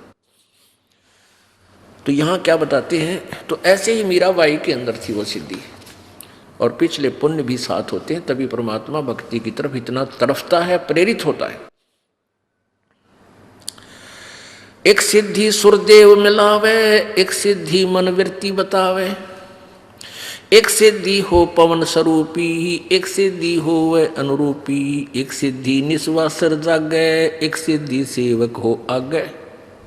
इस दास के मामा जी का गांव है खेड़ी दमकन, जिला सोनीपत में, गोहाना सोनीपत मार्ग पर। तो वहाँ एक नेक्कीराम संत जो गीसा संत जी के अनुयायी थे, गीसा संत जी को कबीर परमेश्वर मिले थे, और कोई किसी संत के पास जो जाके जुड़ता वो पुण्यात्मा होती है पूर्व जन्म की। तो नेक्कीराम जी गीसा संत जी के शिष्य हुए, जो खेखड़ा गांव है मेरठ जिला में, वो उनके शिष्य हो गए। पुण्यात्माओं, इन संतों को ही हमने लाल और लालड़ी को पहचानने के लिए ये आपको उदाहरण दिया जा रहा है, ताकि आप योग्य हो, ये समझ सको कि वो कितने सतर के संत हैं जिनके आज तक हम गुणगान कर रहे हैं। तो गीसा संत जी के 2 विशेष शिष्य हुए, एक तो जीतादास जी जो उनका मतलब आज्ञाकारी था, जैसे वो बताते थे वैसे ही किया करता था, और नेक्कीराम जी में पिछले संस्कार का जो संस्कार का डंगा था वो भी साथ रखा, और कहीं भी बैठ जाता वो तप कर अपनी हठ योग से समाधिस्थ हो जाता था। तो उसने क्या किया, वो खेड़ी दमकन गांव में उनका एक आश्रम बना हुआ है, और एक यहाँ निर्जन गांव है जींद में, यहाँ भी उस नेक्कीराम जी के नाम से ही एक आश्रम बना हुआ है। तो वहाँ क्या बताते थे वो, उस गांव खेड़ी दमकन के व्यक्ति हमारे मामा जी और वो नाना जी कहा करते कि नेक्कीराम जैसा संत नहीं देखा। वो यहाँ आकर के एक वृक्ष के नीचे बैठ गए थे, बनी होती थी पहले, छोटा जंगल, उसको बनी बोलते थे, जो गांव के चारों तरफ होता था जिसमें, उसके बाद फिर खेत शुरू हो जाते थे। उस बनी में आकर के बैठ गया एक वृक्ष के नीचे, और देखने वाले को संत को परमात्मा का रूप जानकर के साधु श्रद्धालु भक्त गांव के जाते हैं। भगतजन जाकर बैठ गए, उनकी सेवा करने लगे। तो एक दिन एक भक्त ने कहा कि अभी महाराज जी तो दिन रात सोता नहीं कभी भी, दिन में तो हमारे से बातचीत करे है, रात में सारी रात जागता है, बैठा रहता है, भजन करता है। तो गांव के लोगों ने गुप्त रूप से छुप के उसकी परीक्षा की, तो देखा, छुप के देखते रहे, 15 दिन तक वो सोया नहीं, दिन रात जाग्या करता, और स्वस्थ 1 महीना हो गया, 2 महीने तक वो ऐसे नहीं सोया। तो पूरा गांव उसके ऊपर डिवेट हो गया, समर्पित हो गया, भाई महाराज के चाला पड़ा है, उसको वहीं रख लिया, महाराज जी यहाँ रखो, उससे प्रवचन करो, उसका एक आश्रम गाड़ दिया, और आज तक डले ढोरे हैं, किसी के पास खख नहीं, सारे ब्रह्मटी हो रही। तो ये एक बीमारी थी, इन सिद्धियाँ के कारण ये प्रसिद्ध हो गए। अब हमने पहचान करनी है कि वो मोक्ष मार्ग कौन सा है जो परमेश्वर ने आके हमें बताया। तो ना तो कबीर जी ने ऐसी क्रियाएं की जो नेक्कीराम जी करते थे, तो कबीर पंथी कैसे हुए वो, क्योंकि गीसा पंथी भी अपने आप को कबीर पंथी मानते हैं। तो हम पंथी तभी होंगे जब परमात्मा कबीर जी द्वारा बताए गए भक्ति मार्ग को ए से लेकर जेड तक सारे को अपनाएंगे। ए ले लिया फिर बाकी छोड़ दिया, वो पंथ नहीं है, वो मार्ग ठीक नहीं है, वो विधि ठीक नहीं है, तो हमारा मोक्ष नहीं होगा। एक सिद्धि निस्वासर जागे, एक सिद्धि सेवक हो आगे। अब जैसे एक कथा है कि परमात्मा की भक्ति में हम तो उदाहरण देते हैं, लेकिन इस सिद्धि से भी आप इसका कनेक्शन है। जैसे कई भक्त कहते हैं भाई इस मन ने क्यों कर डाटा, ये तो भूत है, ये कोई न कोई कुबद सोचता ही रहता है। तो संत ने, परमात्मा ने, संतों ने ये बताया है कि इस मन को कैसे रोके। काम हो इतना तक काम करे, ना राम नाम पर लाजे। एक सिद्ध ने अपने चेले से कहा बेटा ये तू सिद्धि कर ले। उसने वह सिद्धि कर ली, होगी तेरी सिद्धि कंप्लीट होगी है, और इसको मेरी अब्सेंस में प्रयोग मत करना। एक बार गुरुजी चले गए सैर सपट्टे ने 1-2 दिन के लिए, तो चेला एक दिन तक दुखी हुआ, रोटी राटी खुद बनाई। पहला गुरुजी बनाता था उसकी रोटी, खाना बनाता था, ये मांग के लाता, पर बनाता, फिर उस दिन वो आप ही मांग कर लाता, चेला मांग कर लाता था, गुरुजी रोटी बना दिया करता, ऐसे सेवा बांट रखी। अब चेला आप पे लाओ और आप पे बनाओ, दुखी सा हो गया। उसने सोची अब गुरुजी ने कोई सिद्धि कराई थी मेरे, तो उसने प्रयोग करके देखता हूँ कि सांग है यो। तो उसने वह सिद्धि को, यानी वह फ्लॉपी खोल दी, सीडी खोल ली, वह सिद्धि उसने अपनी खोल ली। तो उसमें क्या हुआ कि एक जंद हो गया खड़ा सामने, एक भूत, और वो कहने लगा बाबा जी बात सुन ले, या तो मैंने काम बताए रखिए, ना तेरी टिटवी दाबूंगा। जय मुझे तूने काम नहीं बताया तो तन्ना मारूंगा। अब वो डर गया भाई तक सूता का। वो कहने लगा जा आटा मांग के ला। वो आटा मांग लिया मिनटों में। फिर कहने लगा तू अग्नि जला, अग्नि जला दी। रोटी बना दी। कहने लगा पानी लिया, पानी भी लिया। फिर बोला झाड़ू लगा जाके बोले। अब वो मर गया भाई, ये भी वो कसूता काम हो गया। इतने में गुरुजी आ गया, वो डर बहुत गया कि भी वो मारेगा तेरे को। वो गुरुजी आ गया तो अब दौड़ के गया और गुरुजी के चरणों में गिर गया और कहने लगा गुरुजी मुझे बचा लो, क्या हो गया भाई, क्यों मारेगा। गुरुजी बोले निकम्मे, मैं तेरे को नाट्या था भाई, मना किया था कि मेरे सामने ही उसको प्रयोग करना, मेरी अब्सेंस में नहीं करना, तने गलती कर दी। पर एक काम कर, इसको न्यू कह दे, एक लंबा बांस ले आ। उसको कह दिया उसने, जा भाई जंद लंबा बांस ले आ। वो लंबा बांस ले आ। फिर गुरुजी बोला इसने न्यू कह जड़ गाड़ दे जमीन में। उसने कहा तो उसने गाड़ दिया। फिर गुरुजी बोले न्यू कह दे इसने इसके ऊपर चढ़ देगा उतरे जा, मैंने काम होगा जब तने बुला लूँगा ना, यूँ काम लगा रहे। तो कहने का भाव ये है कि इस मन रूपी भूत ने इस राम नाम के बांस पर गाड़ चढ़ाना शुरू कर दो। यो परमात्मा ने बांस दे दिया आप तई सिमरन का।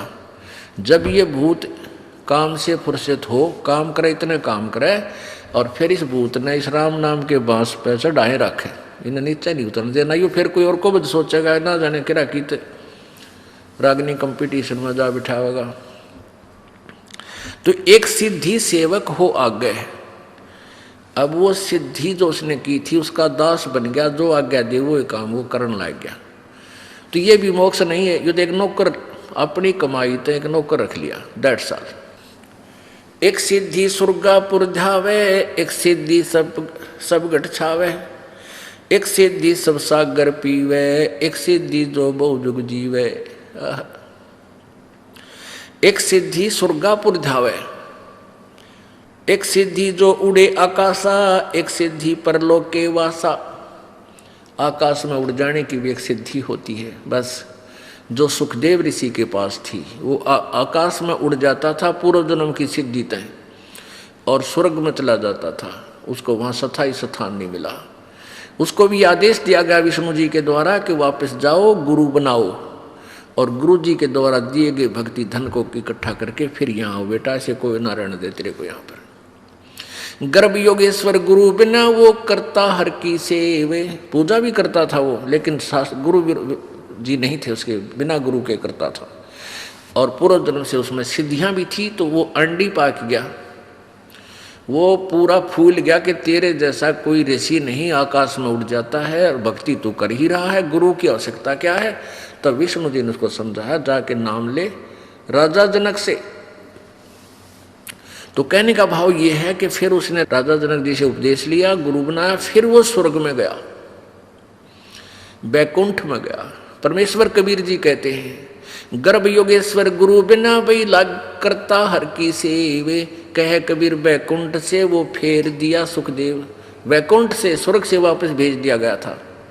राजा जनक को गुरु किया फिर किन्नी हर की सेव, कह कबीर बैकुंठ में भाई उल्ट मिले सुखदेव। फिर वो स्वर्ग में गए। तो क्या बता रहे हैं परमात्मा, एक सिद्धि जो उड़े आकाशा, आकाश में उड़ जाने की एक सिद्धि होती है। पुण्यात्माओं जैसे आकाश में उड़ गया कि केला टूट गया,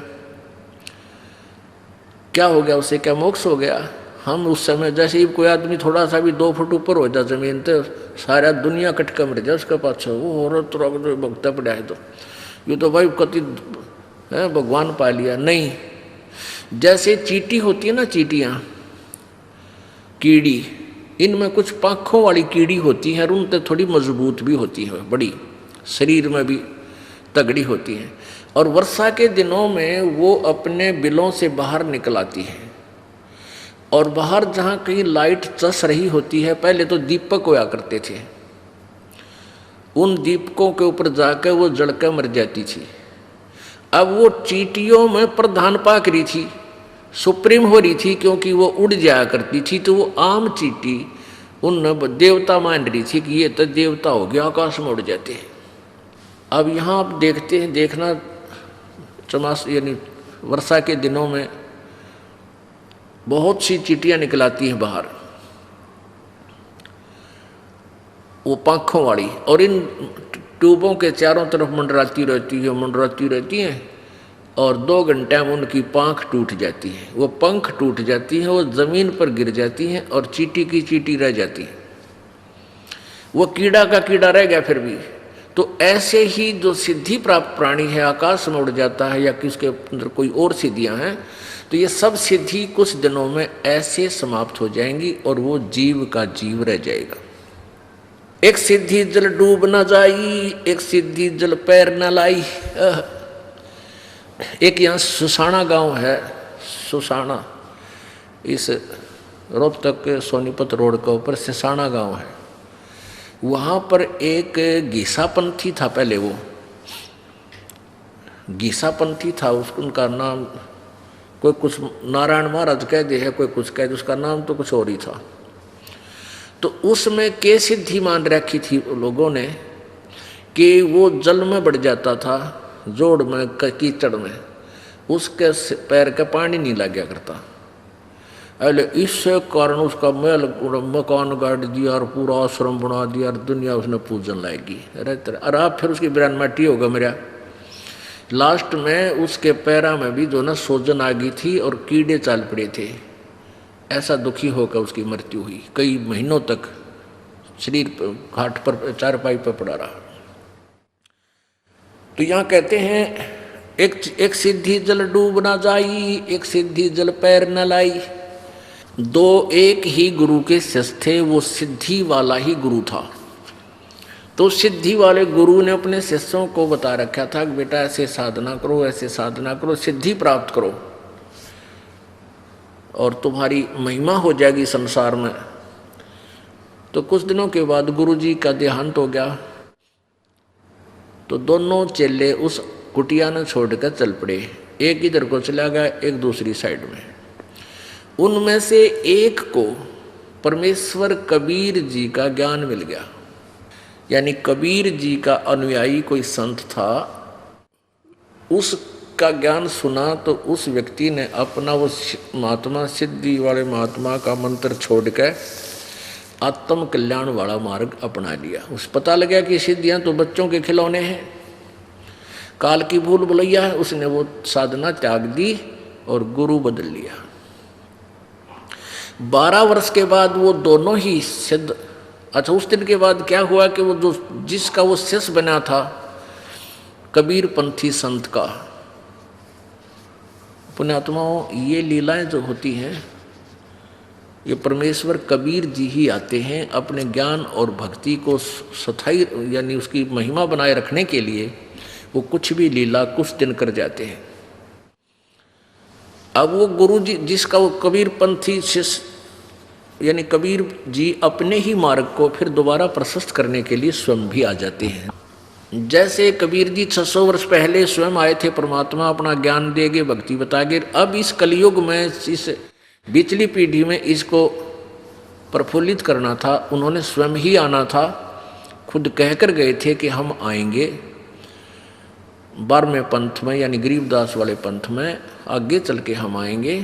तो वो नहीं आए तो ये दास भेज दिया। अब वही पंथ को फिर सेट किया जा रहा है, जो मालिक ने पहले ज्ञान दिया था उसी को अब जो है ना कार्यान्वयन किया जा रहा है, उसको प्रैक्टिकल करवाया जा रहा है। पहले थ्योरी भगवान दे के गए थे हमारे को। तो ऐसे ही प्रभु आप ना आकर के कोई ऐसा अपना सिद्धि, अपना कृपा पात्र संत भेज देता है। तो उस ज्ञान के आधार से उस सिद्ध वाले एक चेले ने उस संत से उपदेश ले लिया, और वो तो परमात्मा पाने के लिए घर छोड़ के गया हुआ था, वो सिद्ध वाला चेला। तो उसने अपने गुरुजी के प्रत्येक आज्ञा का पालन किया, जो तत्वदर्शी संत था। उसने पूरी श्रद्धा से सेवा भी की, प्रत्येक खरा हुआ प्रत्येक पॉइंट से। तो उस संत ने उसे मरने से पहले, मृत्यु से पहले अपना उत्तराधिकारी बना दिया, बेटा तू नाम दिया करिए। और ऐसा है वो शरीर फिर छोड़ गए। फिर वो चेला वहाँ से भी वो एक दिन फिर दोनों, वो पहले वाला उसका गुरु भाई जो सिद्ध वाला चेला था और स्वयं, वो कहीं एक समागम था, कोई संतों का मेला सा भर जाता है एक दरिया के ऊपर यानी नदी के ऊपर किनारे पर। तो वहाँ दोनों मिल गए 12 वर्ष के बाद। कुशल मंगल हुई। तो उस सिद्ध के चेला जो सिद्ध वाली ही साधनाएं कर रहा था, उसने उस तत्वदर्शी कबीर पंथी संत का शिष्य होने वाले अपने गुरु भाई से, अपने मित्र से पूछा कि भी तूने क्या कमाई की 12 वर्ष में। तो कबीर पंथी शिष्य का चेला होने के बाद वो शिष्य कहता है कि मन ने तो भाई सब कुछ पा लिया, कल्याण का मार्ग मिल गया, भक्ति का सही विधि मिल गई, अपनी भक्ति कर रहा हूँ और कल्याण हो जाएगा। कहने लगा कोई तूने सिद्धि प्राप्त करी है तेरे पास कोई? तो बोला भाई ये डड़े डोन की हमने कति जरूरत कोई ना। तो वो कहता है सिद्ध का चेला कि देख तने तो जीवन खो दिया अपना, और मैंने 12 वर्ष में सिद्धि प्राप्त की है। क्या की है? जल के ऊपर के ऐसे चला गया परले किनारे जैसे जमीन पर चलता है, और फिर वापस आ गया न्यो का न्यो पट पट पट करता हुआ। और न्यो गर्व से कहता देखा तने तो अपना जीवन खो लिया, मैंने देख कितनी सिद्धि कर ली। वो कबीर पंथी शिष्य का जो चेला था वो कहने लगा भले आदमी तने 12 वर्ष में 2 अन्य की कमाई करी। यो किश्ती वाला एक आना में तो परली तरफ ले जाता है, एक आना में उल्टी छोड़ दे। तने तो 12 वर्ष में 2 अन्य कमाई करी है, क्यों डरे ढो रहा है? फिर वो मित्र था, उसको भी परमात्मा की चाह थी, उसको पूरा ज्ञान समझाया। तो वो भी कहने लगा भाई फिर मन तो जीवन खो दिया, मुझे भी अपने गुरुजी से मुझे भी ये नाम दिला दे, मेरा कल्याण करवा दे। फिर वो शिष्य रोने लग गया जो कबीरपंथी शिष्य का चेला था, फिर वो रोने लग गया। तो वो सिद्ध कहने लगा कि आप क्यों रो रहे हो? तो वो बोला कि वो कबीरपंथी संत बोला कि अभी ईब तेरा कल्याण हो नहीं सकता, मैं इसलिए रो रहा हूँ। अब वो चेला वो सिद्ध कहने लगा भी ऐसी कौन सी बात है, मेरा कल्याण ना हो, मैं ऐसा दुर्भाग्यशाली प्राणी हूँ क्या मेरा कल्याण नहीं होगा जब आपका हो गया? तो उसने कबीरपंथी संत ने कहा कि भाई मेरे गुरुजी शरीर छोड़ गए,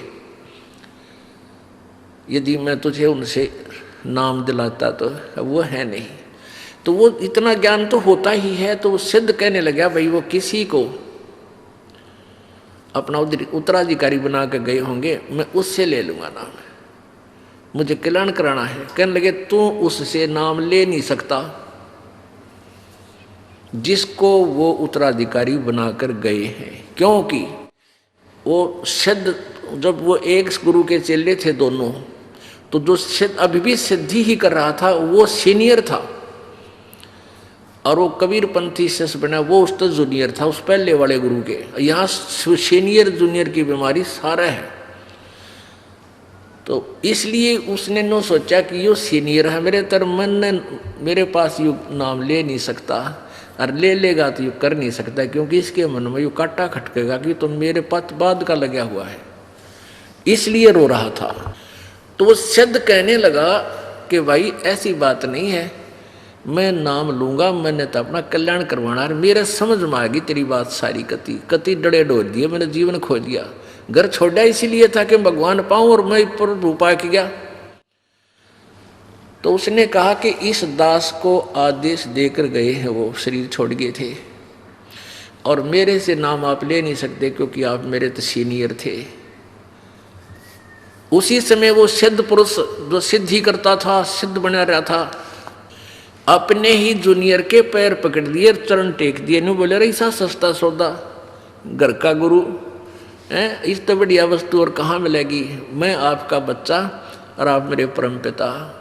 जब भक्ति करनी है, परमात्मा पाना है, तो इसमें मर्यादा भी तो रखनी पड़ेगी। आप मेरे गुरुदेव, मैं आपका बच्चा, मैंने नाम दे दे, रुका नहीं जाता।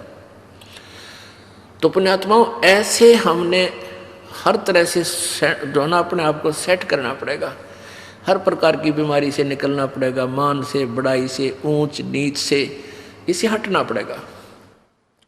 तो यहाँ क्या बताते हैं, एक सिद्धि जल डूब न जाई, एक सिद्धि जल पैर न लाई, एक सिद्धि बहु चोले धार है, एक सिद्धि नी तत्व विचार है। एक बार ये दास कुछ भक्तों को लेकर के सहारनपुर गए थे। सहारनपुर के अंदर एक विशेष स्थान है अपने परमात्मा का, और एक बहुत ही अनमोल उदाहरण है संत गरीबदास जी, जिनको कबीर परमेश्वर प्राप्त हुए थे, मिले थे छुडानी गांव में। सतलोक से चलकर वो परमेश्वर आए थे, और गरीबदास जी गांव छुडानी, जिला झज्जर, हरियाणा, भारतवर्ष की भूमि पर सन 1717 में उनका जन्म हुआ था गरीबदास जी का। जब 10 वर्ष के हो चुके थे, वो गौवों के पाली गवाले थे खेतों में, वहां परमेश्वर आकर मिले थे। उसके बाद परमात्मा ने उनको साक्षात्कार कराया और अपना सतलोक दिखाया, जहां परमेश्वर रहते हैं, जहां से हम बिछुड़कर आए हुए हैं। तो आगे चल के गरीबदास जी ने परमात्मा कबीर जी की महिमा कलम तोड़ आंखों देखा हाल पूरा लिखा हुआ है, जिसको ग्रंथ सदग्रंथ साहिब हम बोलते हैं, जिनका ये पाठ चल रहा था 3 दिन उस अमरवाणी का। तो गरीबदास जी द्वारा लिखवाई गई वो वाणी है। तो गरीबदास जी का एक शिष्य था। गरीबदास जी कहीं सत्संग करने जा रहे थे, और वहाँ एक सहारनपुर का भूमड़ नाम का एक सैनी था, सैनी जाति से एक भूमड़ सैनी नाम का एक भक्त सहारनपुर का कहीं अपनी रिश्तेदारी में गया हुआ था। वहाँ गरीबदास जी सत्संग कर रहे थे। उस पुण्यात्मा ने सत्संग सुन लिया और गरीबदास जी से उपदेश ले लिया। फिर वो छुड़ानी जाने लग गए, जहाँ गरीबदास जी प्रत्येक पूर्णमासी को सत्संग किया करते थे। अब वो धीरे धीरे इतने प्रभावित हो गए वो भूमड़ जी, भूमड़ भक्त सैनी, के प्रतिदिन न प्रति महीना सहारनपुर से चलकर छुड़ानी आने लग गए।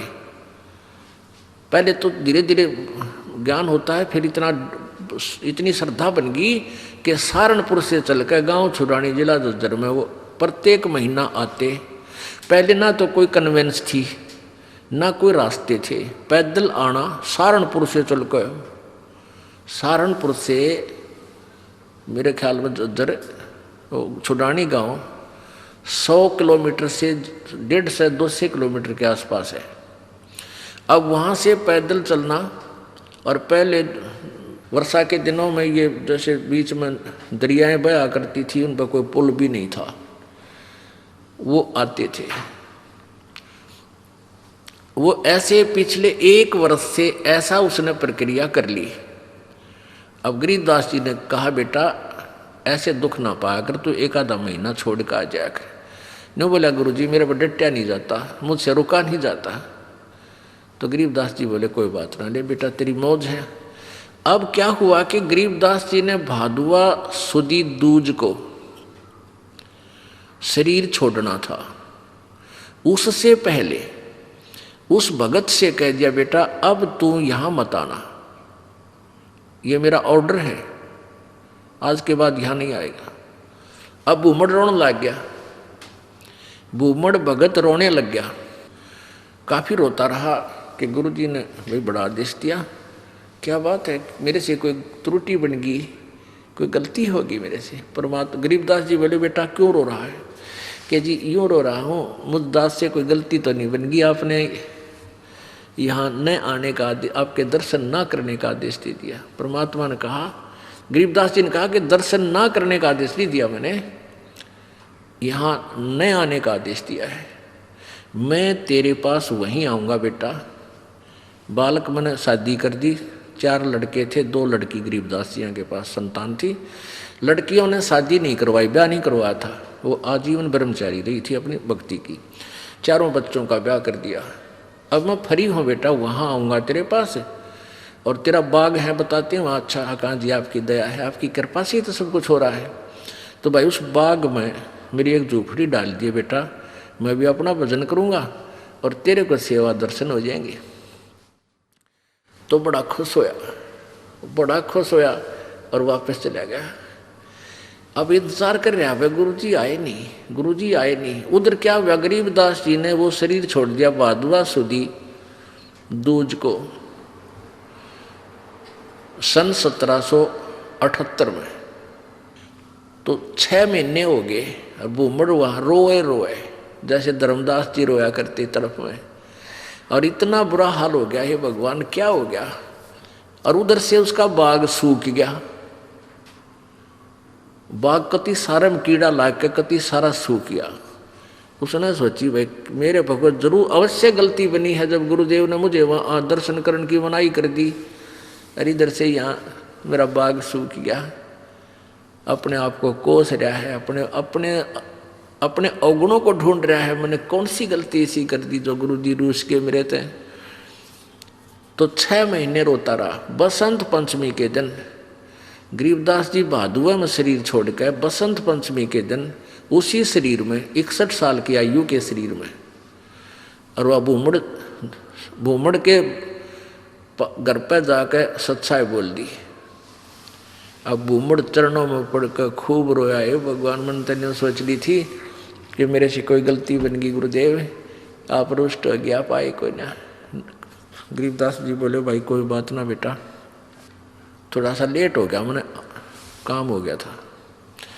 और भाई मेरा जो ना उस बाग में झूपड़ी डाल दे, जो तेरे बाग है ना, या घर में तो मैं नहीं रह पाऊंगा, वहाँ के एकांत में भगत भजन कराया करूँगा। तो बूमड़ बोला, महाराज जी वहाँ तो बाग तो सूख गया। गरीबदास जी बोले, सूख के बाग में झोपड़ी डाल दे मेरी, कोई बात नहीं। अब गुरु जी की आज्ञा पाकर उसने वहाँ एक झोपड़ी, एक हट बना दी फूस फास डाल के। अब ते पाछे वो सारा बाग हरा भरा हो गया। गरीबदास जी वहाँ बैठते ही सारा नगर देखने आया, वो पूरा शहर देख, छोटा गांव था जब जो शहर बरवाला जितना, सहारनपुर, यानी 200 वर्ष पहले की बात है। तो सारा गांव नगर देखना आया, और बहुत से उस चमत्कार से भाई बूमड़ कहे मेरे ये गुरुजी हैं जिनकी मैं रोज महिमा गाया करता था, ये बड़े सिद्धि युक्त हैं, बड़े पहुँचे हुए महात्मा हैं। और भाई बहुत से मुसलमान और हिंदू गरीबदास जी के शिष्य वहाँ हो गए। अब क्या बात है कि वहाँ ये दास क्या बताना चाहता था, एक सिद्धि बहु चोले धारे, एक सिद्धि नी तत्व विचारे। वहाँ एक लाल दास नाम का सिद्ध पुरुष था, उसका भी जहाँ गरीबदास जी का आश्रम बना हुआ छोटा सा, जहाँ उन्होंने दोबारा शरीर छोड़ा था, उसके साथ में ही 300-400 फुट की दूरी पर लाल दास जी का बहुत बड़ा मंदिर बना रखा है। वो शिव विष्णु पुजारी था। अब क्या हुआ कि वहाँ 35 वर्ष तक गरीबदास जी उसी रूप में रहे।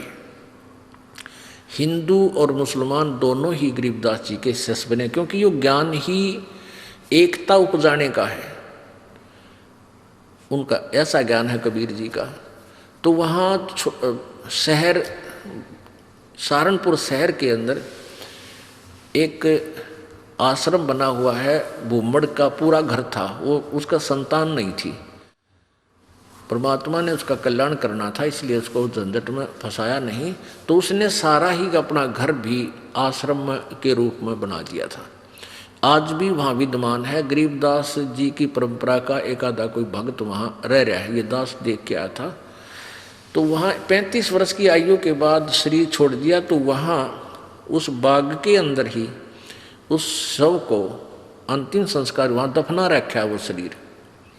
तो अब क्या हुआ, जब शरीर छोड़ दिया गरीबदास जी ने, यानी शरीर त्याग दिया वहाँ पे, तो वहाँ काफ़ी भक्त शेष हो गए थे। तो उन्होंने सोचा भी छुड़ानी वाले जो इनके वंशज हैं, गरीबदास जी के बच्चे हैं, संतान है, उनसे पता करके आओ कि महाराज जी के शरीर को यहाँ लावा या वहीं अंतिम संस्कार कर दे। 2 घोड़ों पर 2 व्यक्ति सहारनपुर से चले, छुड़ानी आए।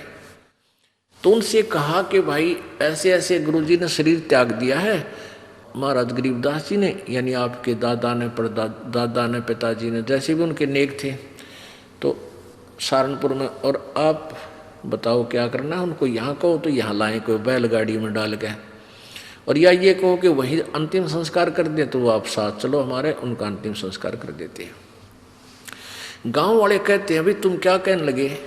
वो उनके गरीबदास जी के वंशज यानी पोता पोती बेटा बेटी कहने लगे कि क्या कह रहे हो भगता आप।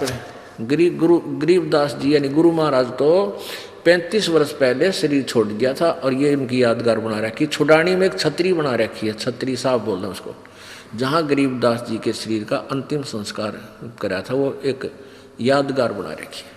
वो छोटी सी थी, अब तो बहुत बड़ा मंदिर गाड़ दिया इन्हें।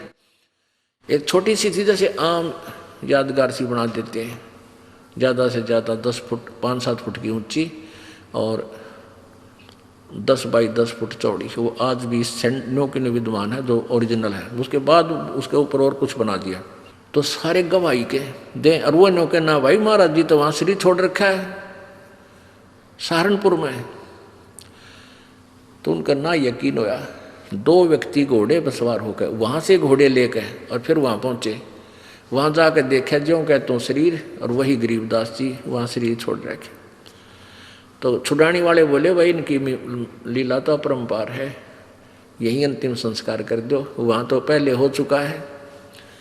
तो वो वही अंतिम संस्कार यानी नीचे एज इट इज शरीर दफना दिया, ऊपर यादगार बना रखी। ये दास वहाँ गया सन 1998 में।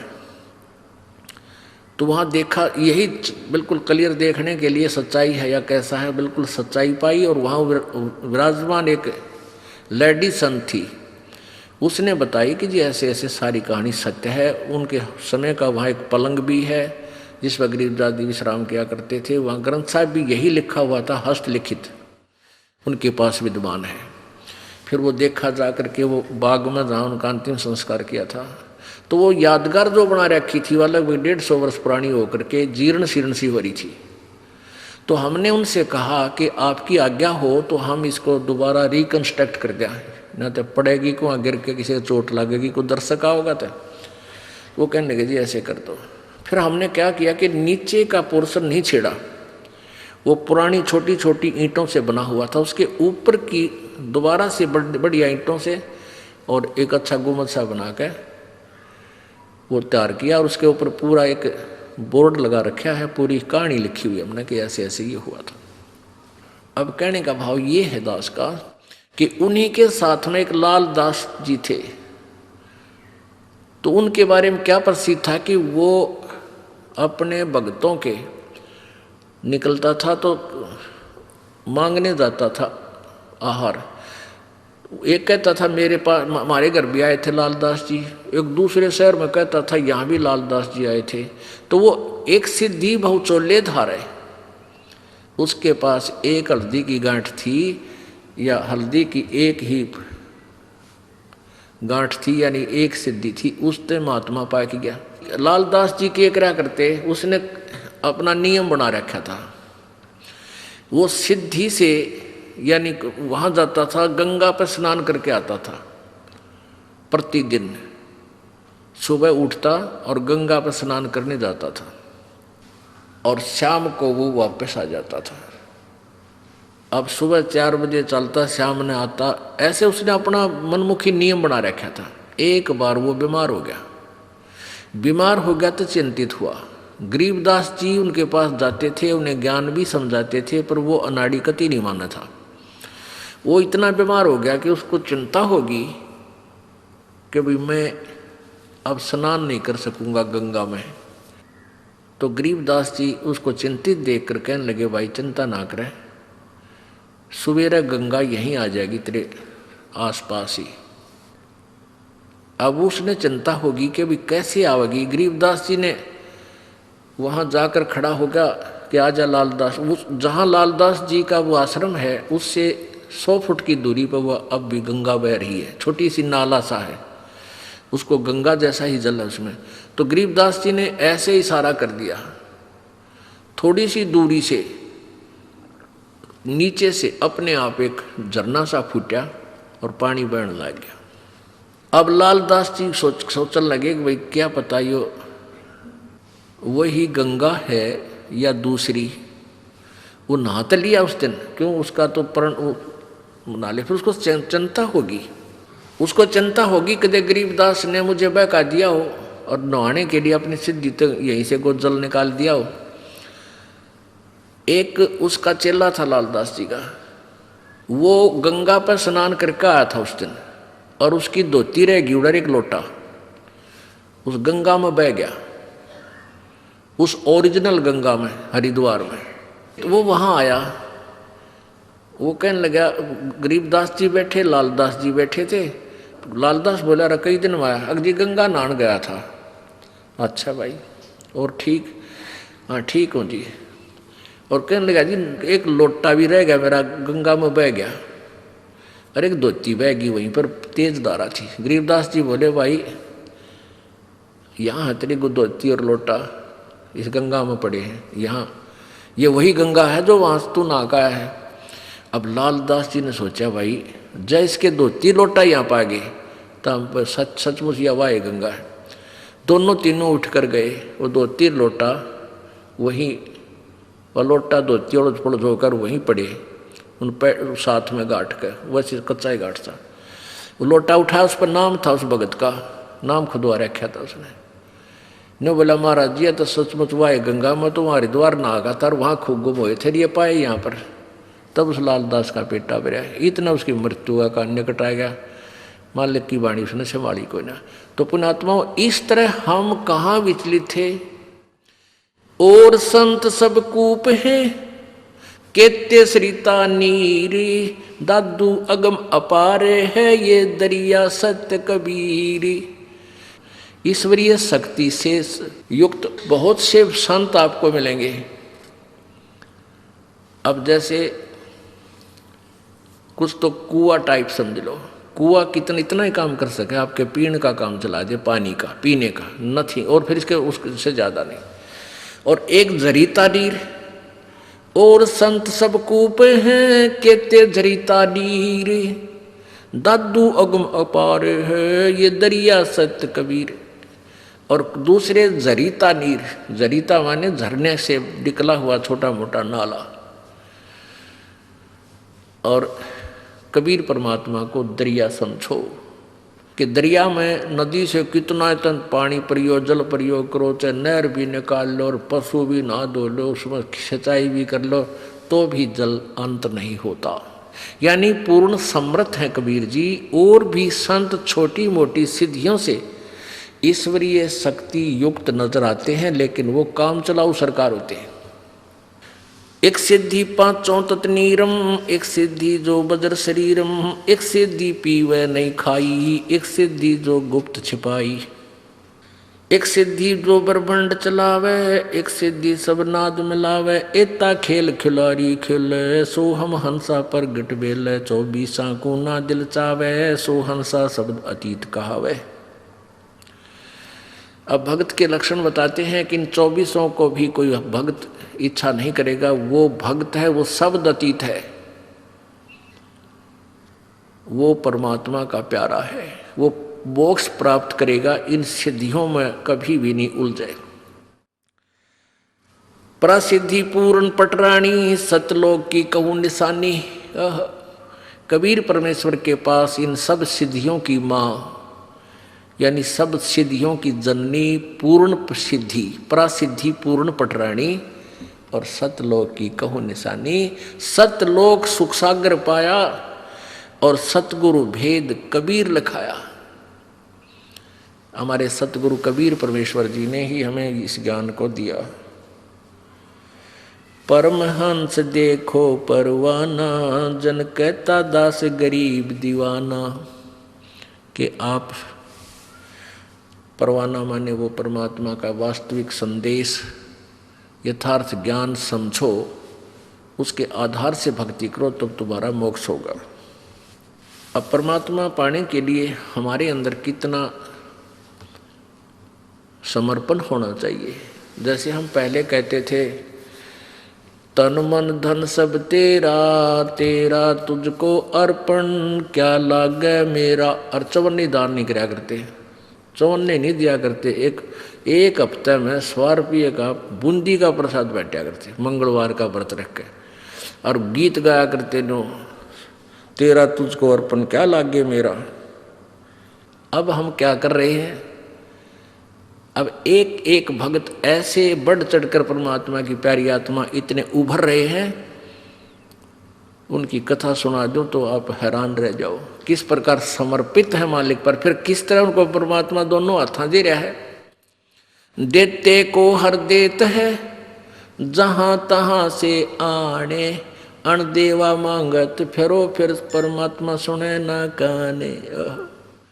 जो दान करता है उसको भगवान अवश्य देगा, ये नियम है ईश्वर का। लेकिन कहाँ, सुपात्र को दान दे, कुपात्र को नहीं। अब जैसे अपने उपजाऊ खेत में बीज बोओगे, समार पाक अच्छी तरह, तो डूंडा पाटेगा, यानी 1 एकड़ में 70 मन गेहूं हो जा। अर्जा की तक कालर में अर्थात रेही में जाकर बो दोगे उतना ही बीज, वो बीज भी जल जाएगा। यानी कुपात्र इन झूठे गुरुओं के पास दान दिया भी आपका नहीं फल है। सुपात्र यानी अपने यथार्थ अपनी डहर में बोए, डहर में, डहर का अर्थ है उपजाऊ जमीन, उसमें बोए, फिर देखो कितना उपजा। यानी पूर्ण संत के माध्यम से किया हुआ दान आपको बहुत गुना वापस होकर मिलता है। और नी इच्छा जो दान करते हैं बगैर किसी मनोकामना के, उसके दोनों फल हैं। वो भक्ति में भी उसका जो है ना फल मिलता है, भक्ति में भी वो ऐड हो जाता है। जैसे परमात्मा कबीर जी कहते हैं, चिड़ी चोंच भर ले गई नदी न गट्टो नीरे, दान दिए धन घटे नहीं नो कह रे साहिब कबीर। परमात्मा अपनी मोर मार कर कह रहे हैं, अपना गवाही दे रहे हैं कि जैसे जल से चिड़िया चोंच भर लेगी दरिया से नदी तक, उसमें कोई फर्क नहीं पड़ता। इसी प्रकार आप दान करते हो, उस दान के देने से जैसे नदी का दान दिए धन घटे नहीं। आप कितनी कमाई करते हो विचार कर लो, आप कितना धन कमाते हो जिस दिन से आप अपने पैरों पर खड़े होते हो और जिस दिन तुम्हारा अंत होगा। और फिर उसकी रेसों में कितना दान करते हो, जैसे दरिया में तो एक चोंच चढ़ी लेगी हो, इतना ही दान आप कर पाते हो। बाकी सारा या काल व्यवस्था में ही लगा जाते हो, लग ही जाता है। फिर उसका उस चढ़ी वाले चोंच का यानी थोड़े से दान किए हुए का आपको कितना फल परमात्मा देता है। इस जन्म में सुखी करे और आगे जन्म में ये कई हजार गुना बना और दरिया पावे। यदि सुचारू विधिवत दान किया जाता है तो। वैसे ड्रामेबाजी अपनी मर्जी से दान करना, उसका कोई लाभ नहीं होगा। अपने आत्मा कई बातें आ जाती हैं जो तत्व ज्ञान है, और हम बालक हैं, भक्ति मार्ग में हमें ज्ञान नहीं था। एक तरफ तो ये कहते हैं भाई जो जैसा कर्म करेगा उसको फल अवश्य मिलेगा, पाप करो चाहे पुण्य करो। और एक तरफ से परमात्मा कहते हैं गुरु बिन माला फेरते, गुरु बिन देते दान, गुरु बिन दोनों निष्फल हैं, चाहे पूछो वेद पुराण। अब गुरु जी के द्वारा दान नहीं किया गया वो व्यर्थ है, निष्फल है, बेकार है, ये भी कह रहे हैं। और फिर ये भी कहते हैं मन तो पावेगा अपना किया रे, भोगेगा अपना किया रे। मन तू पावेगा अपना किया रे, भोगेगा अपना किया रे। ये दोनों बात क्यों करवाई? हाँ, इसका भी एक एग्जाम्पल है। जैसे जब तक हमें संत परम नहीं मिलते तो हम दान करते थे। कोई भंडारा करता है, कोई किधर गौशाला धर्मशाला बनवा देता है, कोई प्याऊ लगवा देता है, कोई तीर्थों पर जाकर भोजन भंडारे साधु संत भक्तों को कराता है, उसका भी फल मिलता है, व्यर्थ नहीं है। और वो व्यर्थ भी है। ये दोनों बात कैसे हैं? ऐसे हैं कि जैसे किसी ने पुण्य बहुत कर दिया और परम संत मिला नहीं, झूठे गुरुओं का भी आड़ ले ली, झूठे गुरु भी बना रखे हैं, वो नकली हैं, तो वो क्या होगा कि उसका किया हुआ पुण्य उसे अवश्य मिलेगा। अगले जन्म में वो कुत्ता बन जाएगा।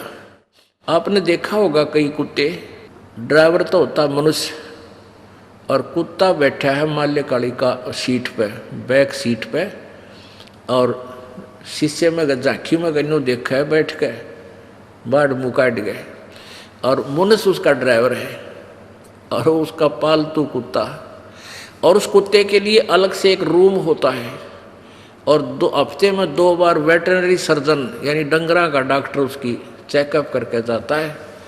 3 बार उसका स्नान कराया जाता है, सुबह सुबह सैर सपट्टे करा के लाता है, और बढ़िया भोजन आहार उसको मिलता है। जन साधारण मनुष्य को भी इतना अच्छी ट्रीटमेंट, इतनी सुविधा नहीं मिलती जो कि उस कुत्ते को मिली हुई है।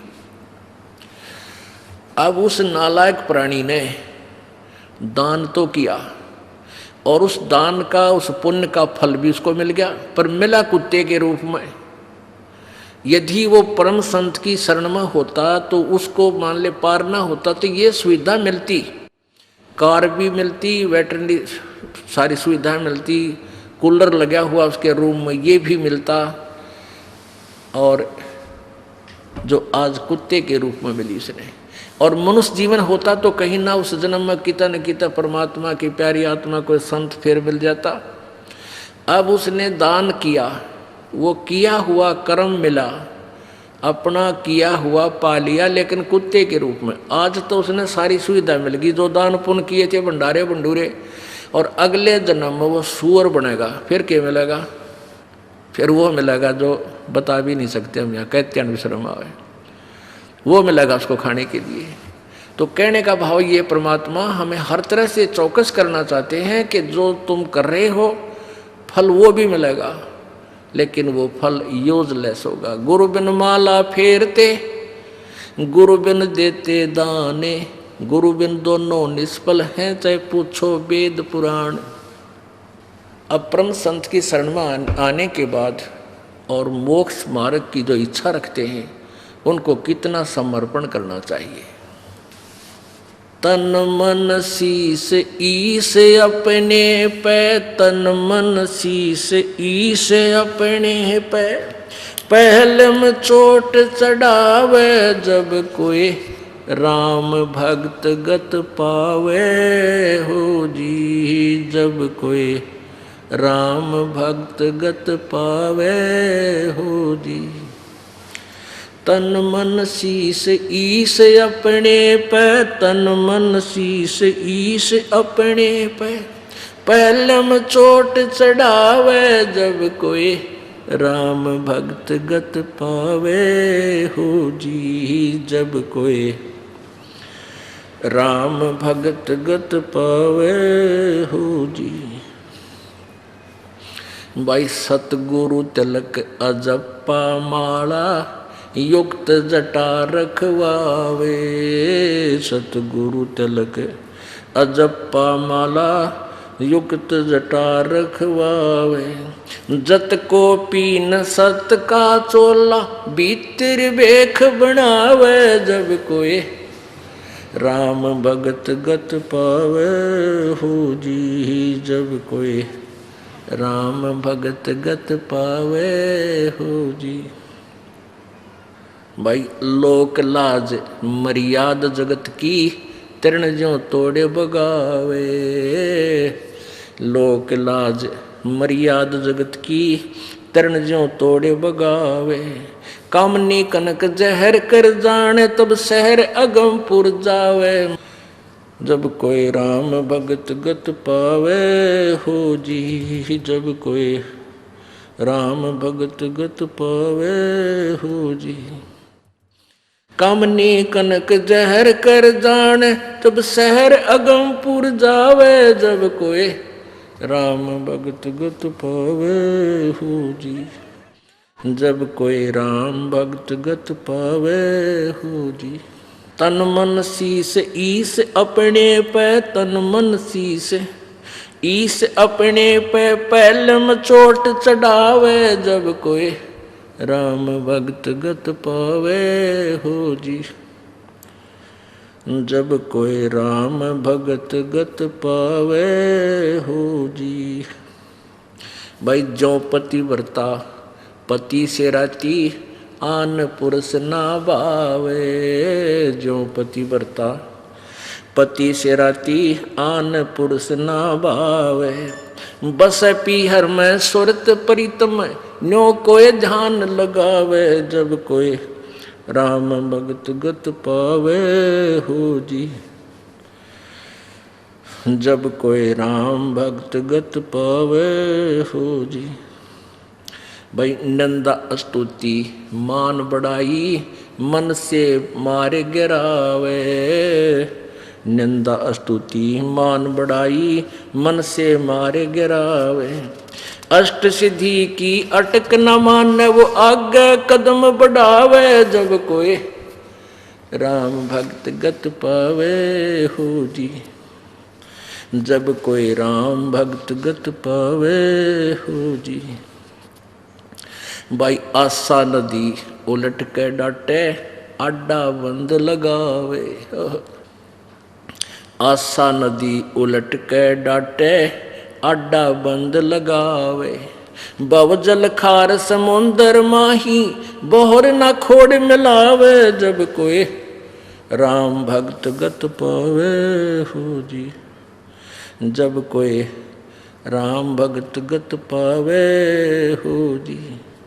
भाई गगन महल गोबिंद गुमानी पलक माहे पहुँचावे। गगन महल गोबिंद गुमानी गगन माहे पहुँचावे। नितानंद माटी का मंदिर ये नूर तेज हो जावे। जब कोई राम भगत गत पावे हो जी। अब क्या बताते हैं, देखो नित्यानंद जी ये विष्णु जी के उपासक थे। और जैसा कि आपको बताया जाता है कि खेल का मैदान है ये भगवान वाला। अब जो जिला स्तर पर खेलते हैं उनके भी नियम वही हैं, और जो इंटरनेशनल स्तर पर चले जाते हैं खिलाड़ी उनके भी मर्यादा और नियम यही होते हैं।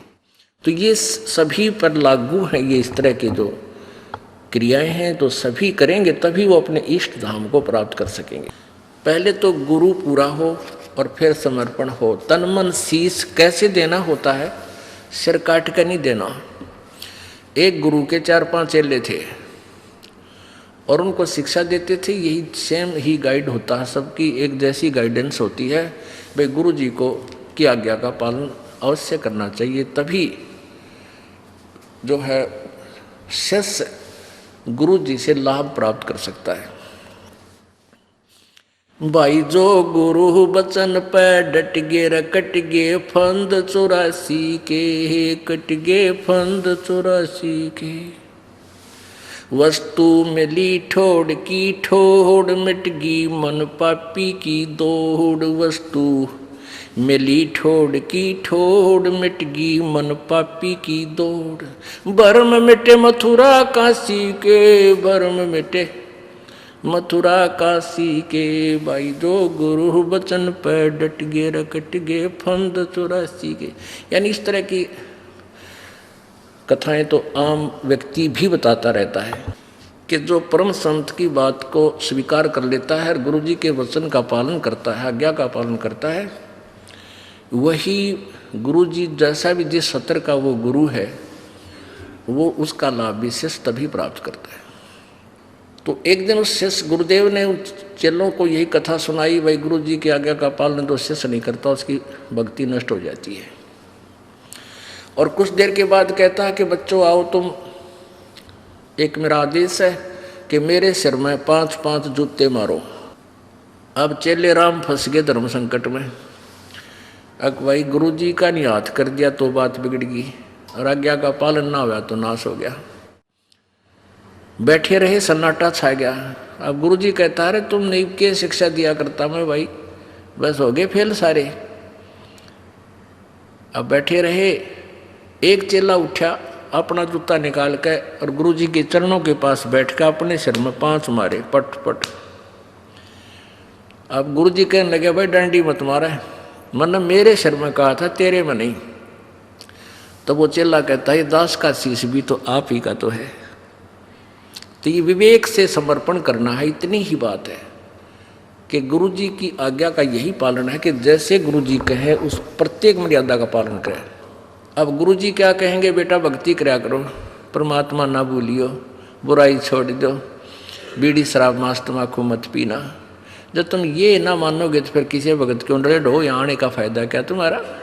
तो ये आज्ञा का पालन तक ये शीश देना है। और भाई सत्संग में जरूर आया करो, 100 काम छोड़ कर आया करो, ये आदेश होता है गुरु जी का। और यही पालन नहीं करोगे फिर भगत किसे, फिर लाभ इसे टिंडे मिलेंगे तुम न जिसे करोगे।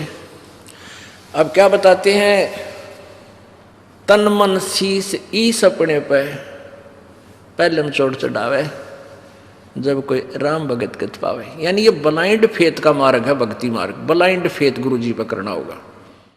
अब इस ब्लाइंड फेथ का लाभ उठा लिया नकली गुरुओं ने। अब भगत श्रद्धालु चले जाते हैं, गुरु जी जो कहते हैं भाई सही है। देखा है लाखों करोड़ों शिष्य जिसे नकलियाँ के फंसे बैठे हैं, उनकी कोई थ्योरी नहीं, ABC नहीं जानते वह, और वहाँ बेचारे नहीं बैठे रहते। वह गुरु जी जो कहते हैं सही है, क्योंकि वो श्रद्धालु गणे हैं, वो पुण्य आत्मा ज़्यादा है। और वो नकलियाँ उनका सूत बैठ गया, लाभ मिल गया वो कि मैं अटपट मारे जाओ, गुरु बच्चे नो सिर लाते रहते। हाँ बहुत ठीक बताई। लेकिन इस तत्व ज्ञान को समझ कर फिर समर्पण करें, फिर अग्रम अग्रम नहीं रहने चाहिए। जिस दिन नाम ले लेते हो आप, उसके बाद नाम लेने से पहले हमने इतने ग्रंथ बना रखे, सारे पढ़ के देख लो। बना तो भगवान ने रखे थे, हमने तो उनको सरलार्थ करके सिंपल वे से समझा के एक पुस्तक बना रखी है। पहले पूरी अपना सारा संशय दूर करके फिर नाम लेना चाहिए, फिर समर्पण करें जब आपके बात समझ में आ जाता है।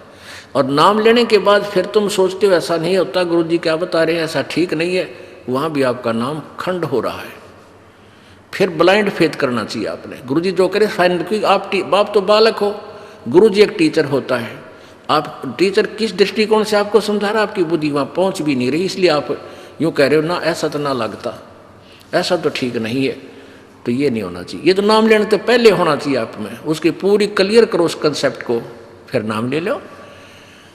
तो क्या बताते हैं भाई, सतगुरु तिलक अजप्पा माला युक्त जटा रखवावे। अब जैसे ऊपर बाल बूढ़ रखवाले हैं, इतने बड़े बड़े दाढ़ी बढ़वाली, या केवल एक कोपीन बांध के सारा नी वस्त्र रहते एक लंगोट बांध लिया, कहते हैं ये लोग दिखावाकरण की आवश्यकता नहीं है। सतगुरु तिलक, तिलक जैसे आप लगाते हैं यहाँ माथे पे बिंदी सी, कहते हैं गुरु जी को यहाँ रखो, यानी शीश सिर पे माथे का तिलक, यानी अति पूजनीय। सतगुरु तो तेरा तिलक होना चाहिए, यानी उसको समर्पण होना चाहिए तेरा सब कुछ। और अजप्पा माला जो नाम दे रखा है श्वास का, वो अजप्पा माला, अजप्पा जाप होता है। वो तेरी माला, उसका स्मरण करता रहना।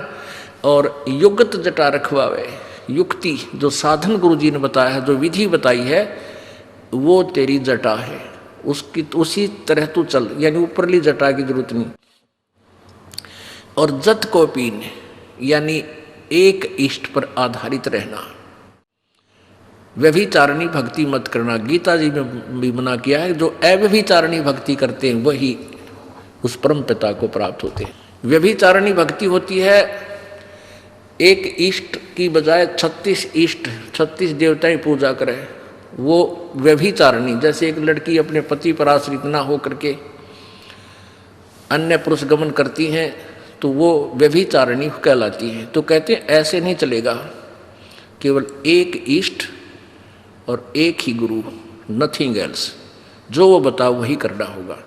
तो यहाँ कहते हैं जत को पीन और सत का चोला, यानी पूरा खरा रहे, बकवाद नहीं करे, मन में दोष नहीं रखे, और भीतर वेख बनावे, अंदर अंदर साधु बने, बाहर दिखावा नहीं। नम्रता आवे, शुद्धता आवे, बुराई से दूर हो, चोरी चप्पा जारी नहीं करे, झूठ नहीं बोला, ये तेरा अंदर भेख बनावे। सत्य, सत्य का चोला भीतर भेख बनावे। फिर क्या कमाल करते हैं, क्योंकि ये मर्यादा करनी पड़ती है। लोक लाज मर्याद जगत की, और तरण जो तोड़ बगावे। जैसे मीराबाई ने तोड़ी एक ठाकरों के घर में जन्म होके, और रविदास जी एक शूद्र जाति के महात्मा से नाम लिया, उसने लोक लाज को डीकड़े की तरह तोड़ के फेंक दिया और वो परमात्मा पाई। लोक लाज मर्यादा जगत की, जो हमने मर्यादा बना रखी है, क्या बना रखी है? बात में जाओगा भाई, और बेबे बहन वहां पटड़ा बिछाओगी, और नु कहेगी भाई आड़े खड़ा और मैं तेरी पूजा करूंगी, उसका तिलक लावेगी, उसकी आरती करेगी। क्यों? एक 4 अन्य फालतू दे दे भाई, सारा रोला यूँ है।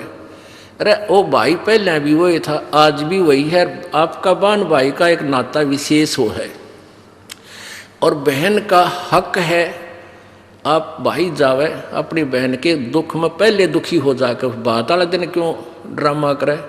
पहले पूछा बेबे इतने पैसे की आवश्यकता, वो बता, और चीज़ चाहिए वह बता, उसकी आवश्यक वस्तु पहले ही प्रबंध कर दे, उस दिन ड्रामा नहीं करे। तो ये इस तरह की जो कहानी है, ये लोक लाद, ये मर्यादा जगत की, जगत की बनाई हुई मर्यादाओं को ये नहीं करे। जैसे रक्षाबंधन बनाती है बहनें, भाई पर जाती है, भाई का रक्षाबंधन बांधती है कि तू मेरी रक्षा करिए। एक बहन कह रही थी रक्षाबंधन को मैं घर गई हुई थी अपने भाई का रक्षाबंधन बांधने के लिए, और भाई दुर्घटना में ग्रस्त हो गया, भाई की लाश मेरे पास आ गई। बताओ, वो ईब समझ में आवा है कि वो बेचारा मेरी रक्षा कहाँ करेगा जो अपनी ना कर सका। तो क्यों ना उस परमात्मा के बांधे हम जाकर रक्षाबंधन कबीर परमात्मा की शरण में आए, उस सूत्र से बन जाए जो सबकी रक्षा करता है। तो इस तरह की जो मर्यादाएं हैं ये हमने तरण की तरह, यानी डीकड़ा सा तोड़ कर फेंकना पड़ेगा। जो पति बरता पति से राती, आन पुरुष ना बावे। कैसे साधना करते हैं? कहते बस है पीहर में सुरत प्रीतम में नो कोई ध्यान लगा। ये हमारा मेडिटेशन। जैसे लड़की का ब्याह हो गया, शादी कर दी, पति के पास चली गई, फिर वह महीने 20 दिन के अपने घर के लिए अपने पीहर आ जाती है, मायके आ जाती है, तो उसका एक पल भी अपने पति से दूर मन नहीं होता, और ना घर क्या न बेरा उसके मन में क्या सोच रही है, क्योंकि स्वाभाविक होता है। बच्चा जहाँ रहने लग जाता है वहाँ हर एक क्रिया में उसका ध्यान रहता है, भाई भैंस ना प्याई होंगी, फलाना काम ना कराया होगा, पति कदे भूखा रह गया हो, यानी 100 तरह की उस मन में उसको पता भी नहीं को वो क्या सोच रही है। तो जो पति भरता पति से राती, आन पुरुष निभावे, चाहे सोने का बन के खड़ा हो जाए दूसरा पुरुष, और पति भरता लड़की के मन में वो स्वप्न में भी नहीं आ सकता। तो ऐसे एक इष्ट और ऐसी लगन कि बस पीहर में और सुरत प्रीतम में, भाई नो मेडिटेशन लावे। ये है मेडिटेशन हमारा। भाई नंदा सतुति मान बढ़ाई, मन से मारे गिरावे। मान लिया आपकी कोई निंदा करता है, करने दे, बालक है इसने इतना बेरा है, और कोई आपकी सुखी बड़ाई करता है, भाई वो बड़ाई करे समझ लो कि मैं मांगण आया तेरे पे, सिद्ध है गायो। ये पति सीधी सी बात समझ लो संसारिक लोगों की। अगर आपकी बड़ाई करता है तो आपसे कुछ वस्तु इसने प्राप्त करनी है, ना तो यू कोई नहीं डूम की तरह गीत गावे। और वैसे कोई निंदा कर रहा है तू तो भाई यूँ करता है, कहाँ धक्के खान जावे है वहाँ के रखा है, देखो वो तीसरे दिन सत्संग में जावे है, वो निंदा करता है तो उसकी तरफ भी ध्यान नहीं दे, करने दे इसलिए करता रहेगा। इसको क्या पता बालक है। निंदा स्तुति और मान बढ़ाई मन से मार गिरावे, अष्ट सिद्धि की अटक ना माने आगे कदम बढ़ावे। इन अष्ट सिद्धियां भी रहा था कि इन आठ सिद्धि भी आ जाता तो भी इसकी तरफ ध्यान नहीं दे, भक्ति में मोक्ष की तरफ चले। बोलो सतगुरुदेव।